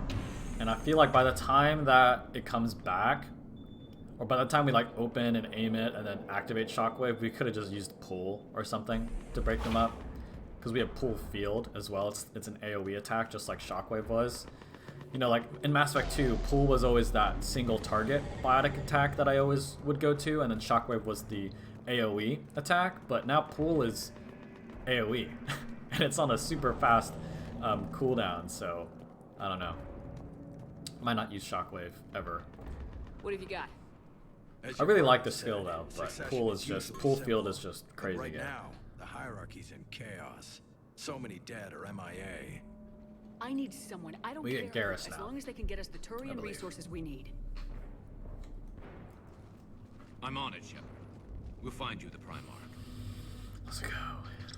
Let's go. GARRUS. Looking good, buddy. Sir, I didn't see you arrive. Sir. General Corinthus is calling GARRUS sir? Come on. Should be on Palaven. If we lose this moon, we lose Palaven. I'm the closest damn thing we have to an expert on Reaper forces, so I'm advising. He's like, advice. James, this is GARRUS Vicarion. He helped me stop the Collectors. He's a hell of a soldier. Lieutenant, good to see you too, Liara. Good to see you in one piece, GARRUS. Oh, Mass Effect 1 reunion. General Corinthus filled me in. We know who we're after. Palaven Command tells me that the next Primarch is General Adrian Victus. Victus. His name's crossed my desk. Know him, GARRUS? I was fighting alongside him this morning. Lifelong military. Victus is a pretty cool character. We'll be interacting with him a lot. He'll represent the Turians in our alliance has a reputation for with playing other loose with species. accepted strategy. What do you mean? Gonna skip through this. They're This is just both talking about Primarch him. Victus. That should be something to see. We both know convention. We've got a situation on the north. Should I go back and take a look? Okay, something is happening on the Normandy. I skipped over Garrus, that. you said you But were with Liara Victus goes this back morning? to help, so Yeah, but we got separated. we'll be went to taking both on the rest of Turret Flank Palaven and with was Garrus Could and be anywhere James. out there. We're trying to raise him, Commander. Incoming harvester, headed for the Oh, I hate these things. And now that we're a Vanguard, where we are less equipped to kill those fast and get the extra points and experience points and stuff. General, tell Primarch Victus we'll oh well. rendezvous here. In the meantime, let's go take care of whatever that thing dropped off. Coming, Garrus? Are you kidding? I'm right behind you. That's Garrus in a nutshell. Are you with us? Are you coming? And he's like, are you serious? Come on now. You know, I'm always there for you. Freaking love Garrus. James, that's you breathing so hard? Atmosphere's a little thinner than I'm used to, is all. Okay, here we fight some marauders and Adrenaline's stuff. better than oxygen intake. That's another great James quote. Pretty much sums up his character as well. Just me? Or do those Reapers look like Turians? You're right, that's you.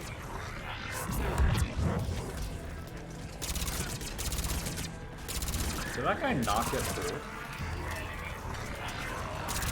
Gotta play a little bit more like a Vanguard here.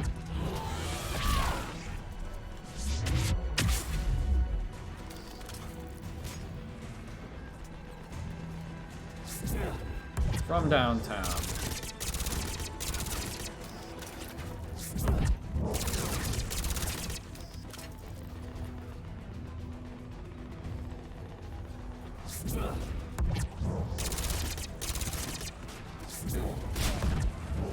Ooh, nice carnage, James.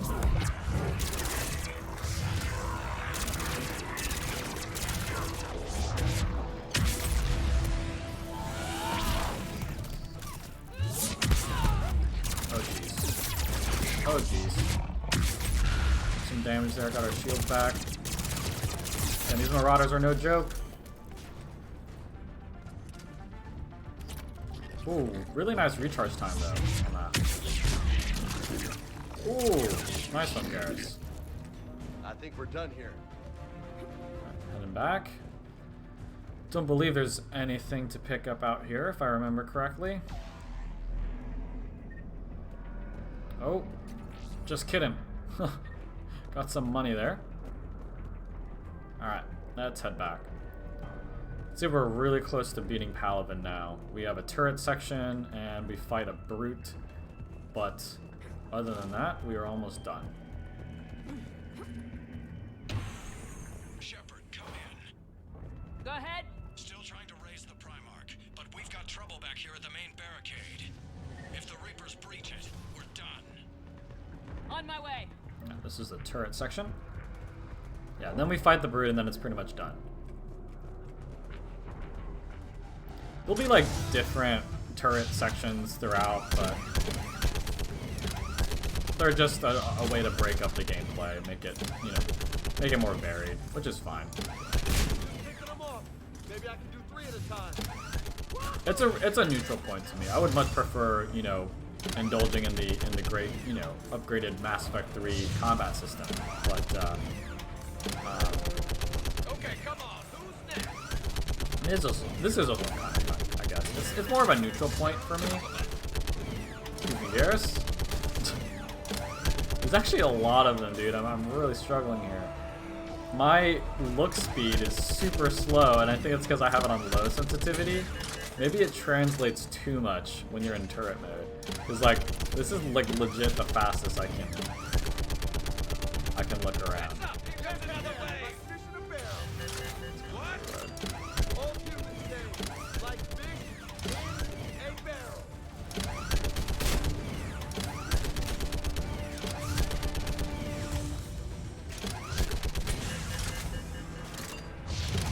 Should be getting close here. When we get like a little cutscene.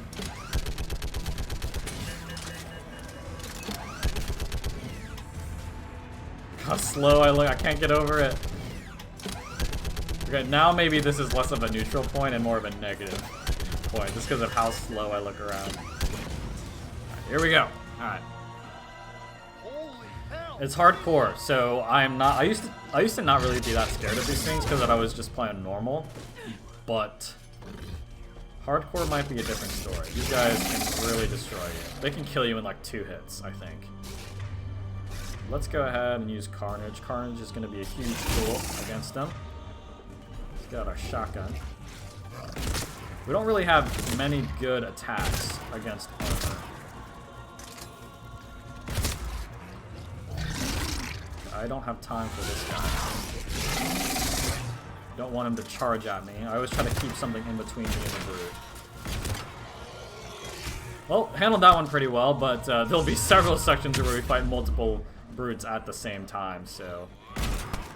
Gotcha, GARRUS. What's the word of the Primarch? Still can't get a stable comm link. Okay, I'm going on foot. Shepard out. GARRUS, take me to the last place you saw Victus. Oh, level up. Okay, let's go ahead and work or get another one here. Nova, Shockwave, Biotic Charge, or Pool. Yeah, I honestly might not even upgrade Shockwave. I might prioritize our bonus power over Shockwave. Like, we still have level 4 Shockwave. It's really good. So, Pool, Biotic Charge, or Fitness. Might do Fitness. Yeah, let's do Fitness. Let's get Fitness maxed up next. Heavy melee, decreased shield recharge delay. I think I'm going to be getting this one. Yeah, I'm going to be getting this one. It'll really just help us go all in, you know. I did the health and barrier bonus already.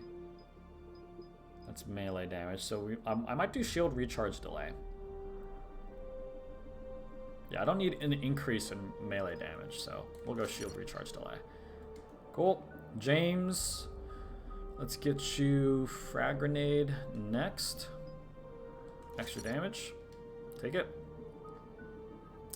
GARRUS. Oh, Jesus. I forgot to upgrade him. Okay. Let's fully max this one out. Weapon damage bonus or health and shield bonus. I forget. I think we stuck with weapon damage for our squad mates. Assault rifle damage. Come on. I'm gonna go with power damage. Yeah. And then power damage of squad mates or sniper rifle damage. Definitely sniper rifle. Then we'll get him each of his abilities unlocked. Armor piercing ammo. I think his proximity mine is going to be the one that I upgrade next. Or prioritize for GARRUS. His overload is good too, but we fight less synthetics in this game than we do in previous games. So let's go with concussive shot. I like his concussive shot. Yeah. Alright, I'm loving that. Jeez. Time has been flying by. Like, I haven't even been using GARRUS's sniper. I've been making him use his assault rifle. Should be pretty quick, unless we find trouble.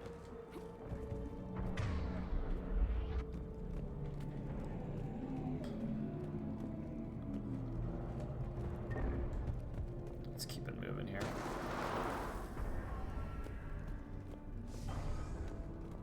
Damn it. Look at Palaven. That blaze of orange. The big one. That's where I was born. That's rough. That's rough, buddy. My dad. A sister. That's an Avatar reference. 3 million lost the first day. 5 the second. How's your military holding up? Look around. That should give you some idea. Are you putting up a good fight? For now. But how long does it take before the fight's kicked out of you? If they'd only listened to your warnings about the Reapers, we might have been ready. Maybe.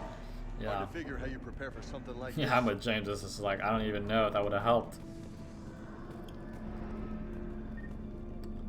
Nothing.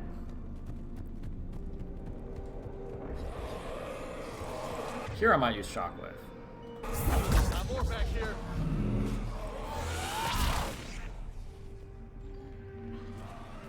They say more behind us.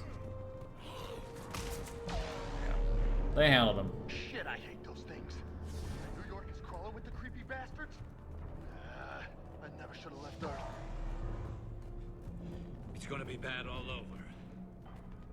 Leaving the fight just pisses me off.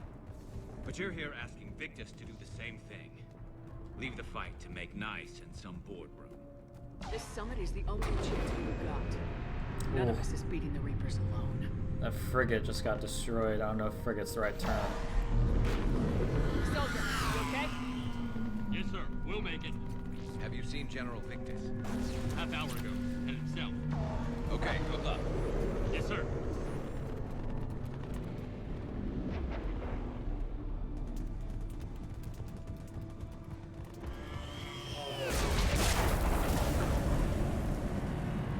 That was a little closer than I'd like. I'll say. Can we vault up here? Oh, here we go. This is what I wanted to do. No survivors. Damn it. Crash like that, it's not surprising. Just watch someone die right in front of us. Jesus. Almost there, guys. Almost there. Because after this, we still need to go on the Normandy and figure out what's going on with EDI. Lola, you really think this summit will work? I mean, Asari? Solarians? Where's the Krogan and Batarians? Where's the meat? It's not Where's that easy. the beef? The Batarians took the first hit when the Reapers arrived. Not much left of them. And the Krogan have never forgiven us for the genophage. Right. Turians sterilized them. Solarians came up with it. And the Krogan hate them both for it. It's a bit of a recap for Too bad. I fought with a new Krogan. time or first time Tough sons of players or people who just didn't bother playing the first 2 games. But you know us. Come on, guys. You're with me. We know that already. But got Codex either way. This is why I said the brute fight was pretty much the end of this, because everything else is kind of just talking and walking. That sounds bad. Actually, Okay, I do think double there is time. one more brute fight. No Reapers Actually, taking this Primarch from me. now that I think about it, I'm pretty sure there's one more brute fight that I forgot about. Yeah, this we have to fight Batarians, yeah. What are they called? Cannibals. That's right. Because if you don't kill them quick enough, they can eat their dead allies to regain shields and stuff.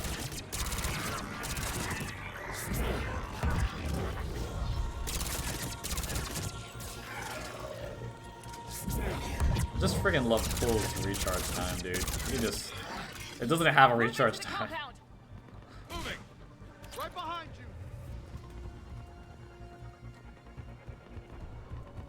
Gotta check for upgrades. Stuff I can pick up. There is a black star here, I believe, which I want to use on the brute. But I gotta find it first. Last time I played this, by the time I... Ow! What? He annihilated us, what the fuck? I gotta get my shield back. Dude, he can kill us in 1 hit. Oh, I didn't mean to do that. Where's that black star? Freaking run. Freaking run. This music. Oh my god, he's right there. He's right there, he's going after us. Vault, you idiots.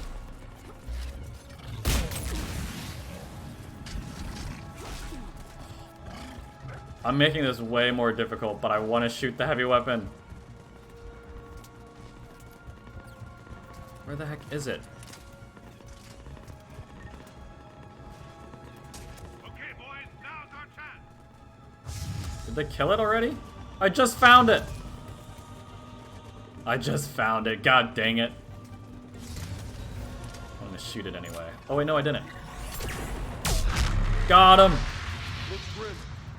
Eat that! Let's go! But the tide's turning. Turn up the heat. Okay, let's use our metagel here. Give it everything you've got. Oh, there's another one! I'm being so freaking dumb. I should have saved the black star for the full health one. The one we killed with it already had damage that it took. Oh man, I'm really feeling the hardcore now.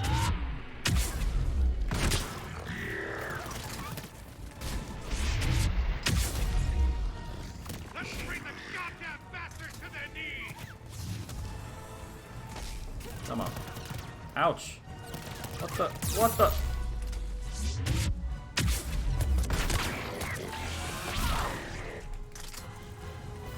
Who was the other one shooting me?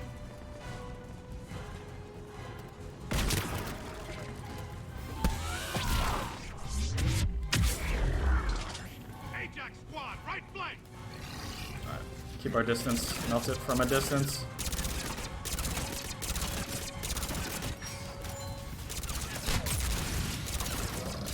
Give it all you got. Carnage. There you go, James. Alright, handled that. Should be it, right? No?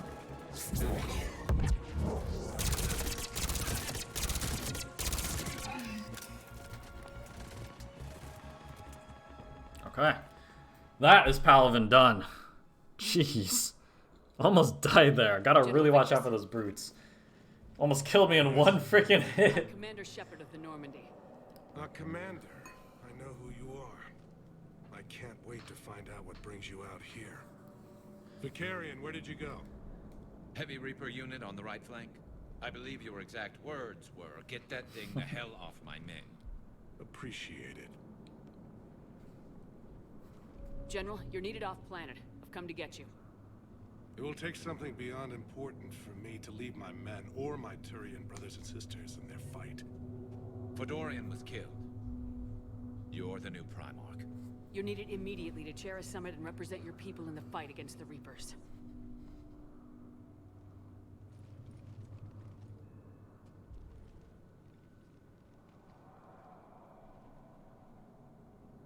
That was a great shot, by the way. I'm Primarch of Palaven, negotiating for the Turian hierarchy.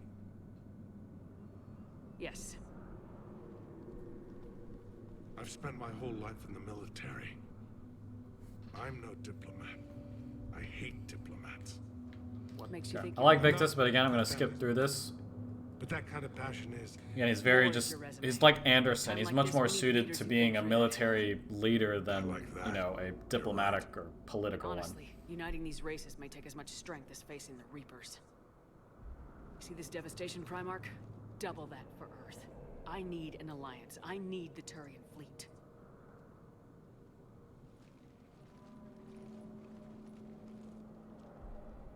It's not that easy.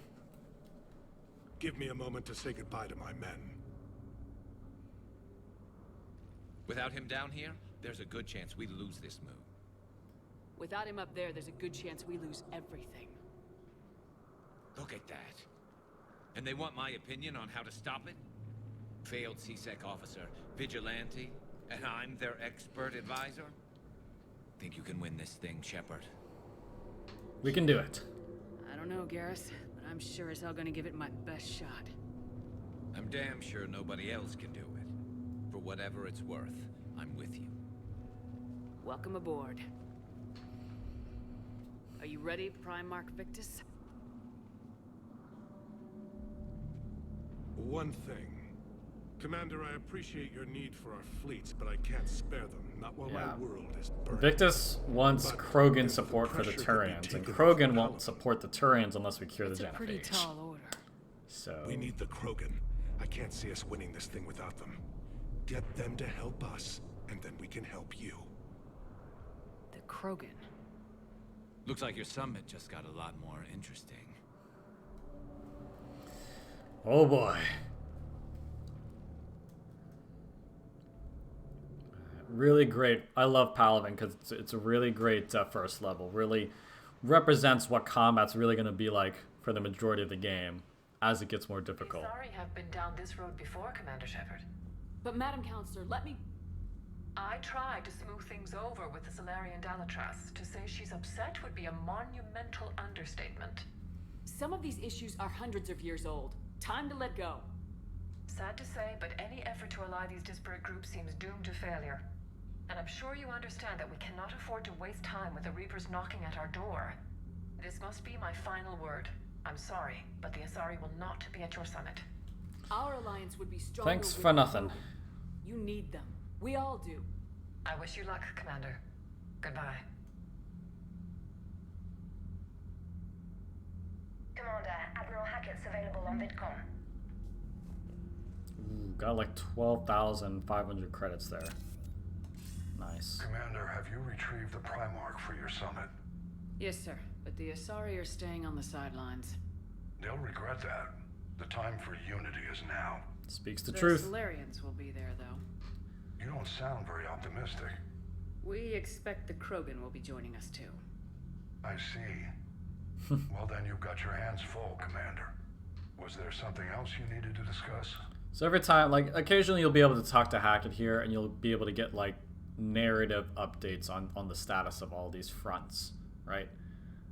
So our fight against Cerberus. Any updates on Cerberus? What's it looking like, Hackett? There's a wild card here. Hitting the archives on Mars suggests they're after the same thing we are. A way to defeat the Reapers.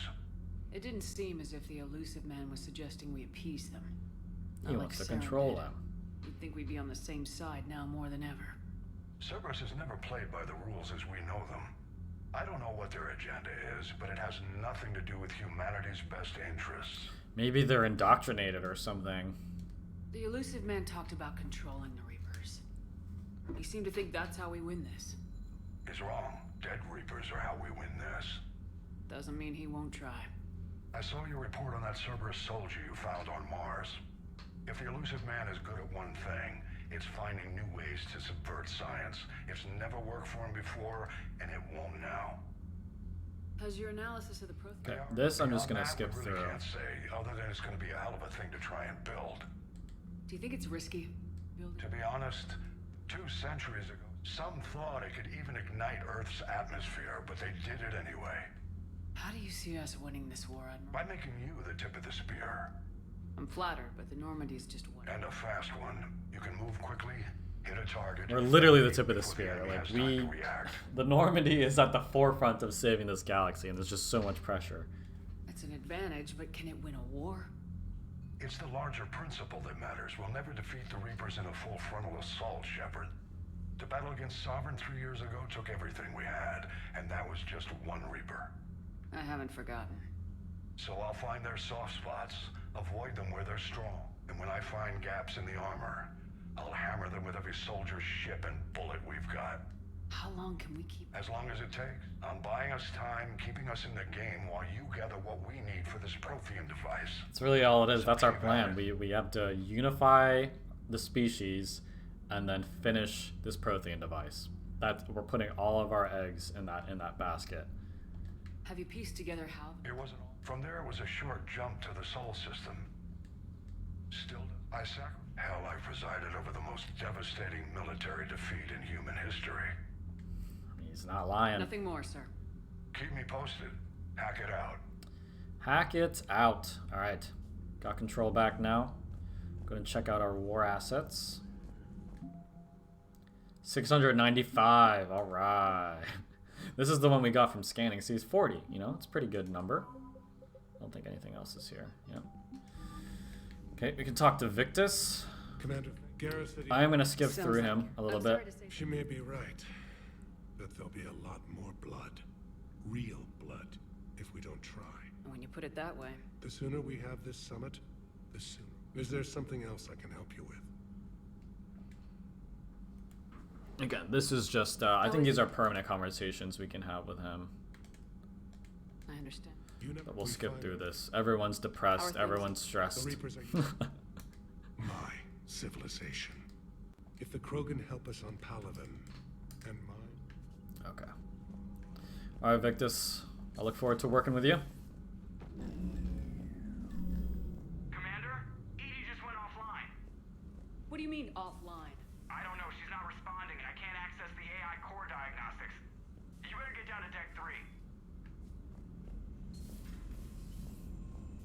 Oh man, I think I interrupted these two, or I didn't trigger it because when Joker was still talking, I opened the door. Commander, comm systems are going haywire. Whatever's happening is centered on Deck 3. See if you can get to EDI. I'll check the AI core. You know what? I've never actually... Restart the systems, but something's blocking me. Whatever's happening, it's taken EDI offline. I've never actually ran to Joker. I've always gone straight to EDI. But I want to go ahead and see what he says. Kind of curious. Commander, I don't know what the hell's going on, but it's based in the AI core. I'll head down. Alright, that's it. I figured it would be something small like that, but it's just nice to know. We'll just go straight there, and then we'll do we'll do our Normandy rounds again. It won't take super long, but yeah, we'll do this, talk to EDI, and then pretty much call it there.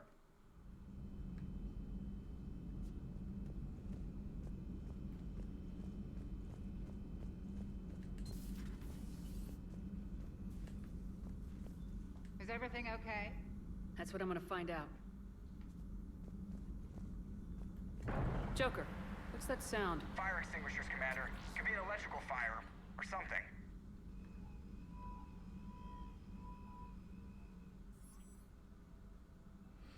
I'm going in. Here we go.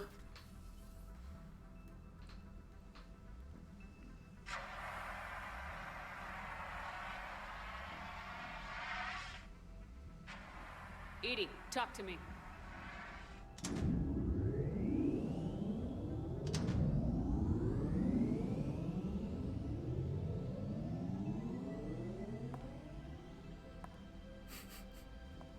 Is there a particular topic you wish to discuss? What a bold choice.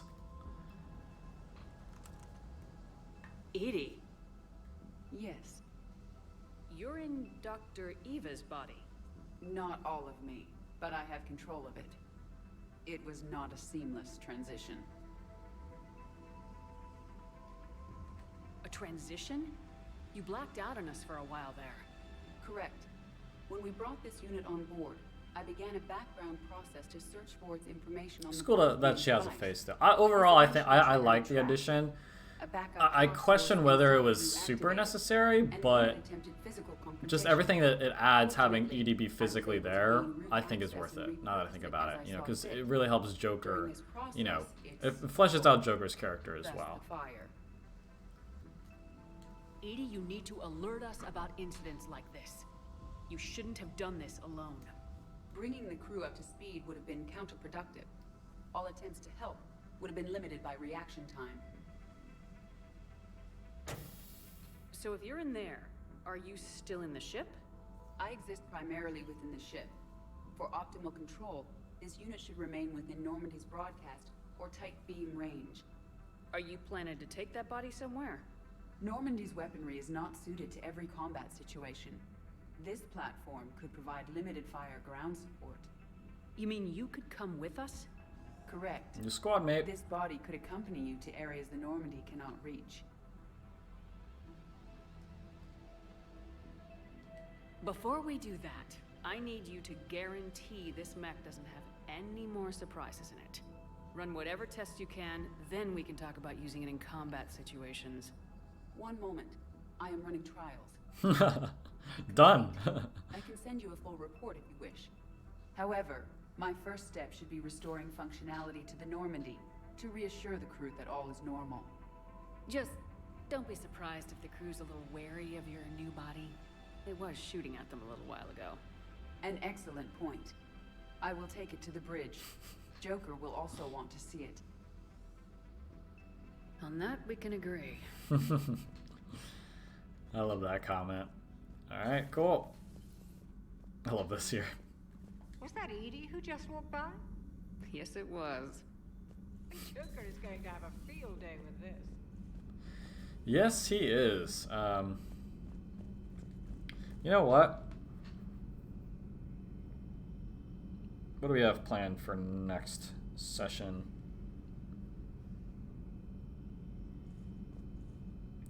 Yeah, I think I'm gonna go ahead and just call it here. Because next session, we are not going to be doing much fighting at all. It's going to be a lot of just war asset work. We're obviously going to start off with our Normandy rounds, and then we're going to go to scan some stuff, then go to the Citadel. There's going to be a bunch of stuff to do on the Citadel. A lot unlocks after you do Palaven. It's one of those key missions that advances the gameplay. So like there's a lot of missions where after you do them, past side missions and side tasks get locked. You can no longer complete them. and new side missions and side tasks get unlocked. And Palaven is one of those things. There's a lot of stuff we'll be able to unlock once we visit the Citadel. I think next session is going to really just be focused on Citadel work, meeting up with some characters and things of that nature. So yeah, I think I'm going to go ahead and call it there. Lots of work. We reacclimated with the Normandy. We are truly in control now of Mass Effect 3, and we did our first big mission, which is Priority Palaven, and we got 2 new squad members in GARRUS and EDI. So I'm really happy with the work we've done this session, despite it taking longer than I initially expected. But the work continues in next session. We have a lot on our plate, guys, but you know, I'm gonna be staying on top of everything and making sure we get everything done. So yeah, thank you all for joining. If you enjoyed this session and our previous Mass Effect sessions, please consider following my Twitch channel. I will be streaming primarily Mass Effect 3, so a lot more Mass Effect content to be coming out soon. And you can also subscribe to my YouTube channel, because I also upload all of my Twitch streams onto my YouTube channel at a later date. And I have lots of other content there as well. But again, that's it. That's all I got. Thank you all for joining, and I'll see you all in the next one. Peace.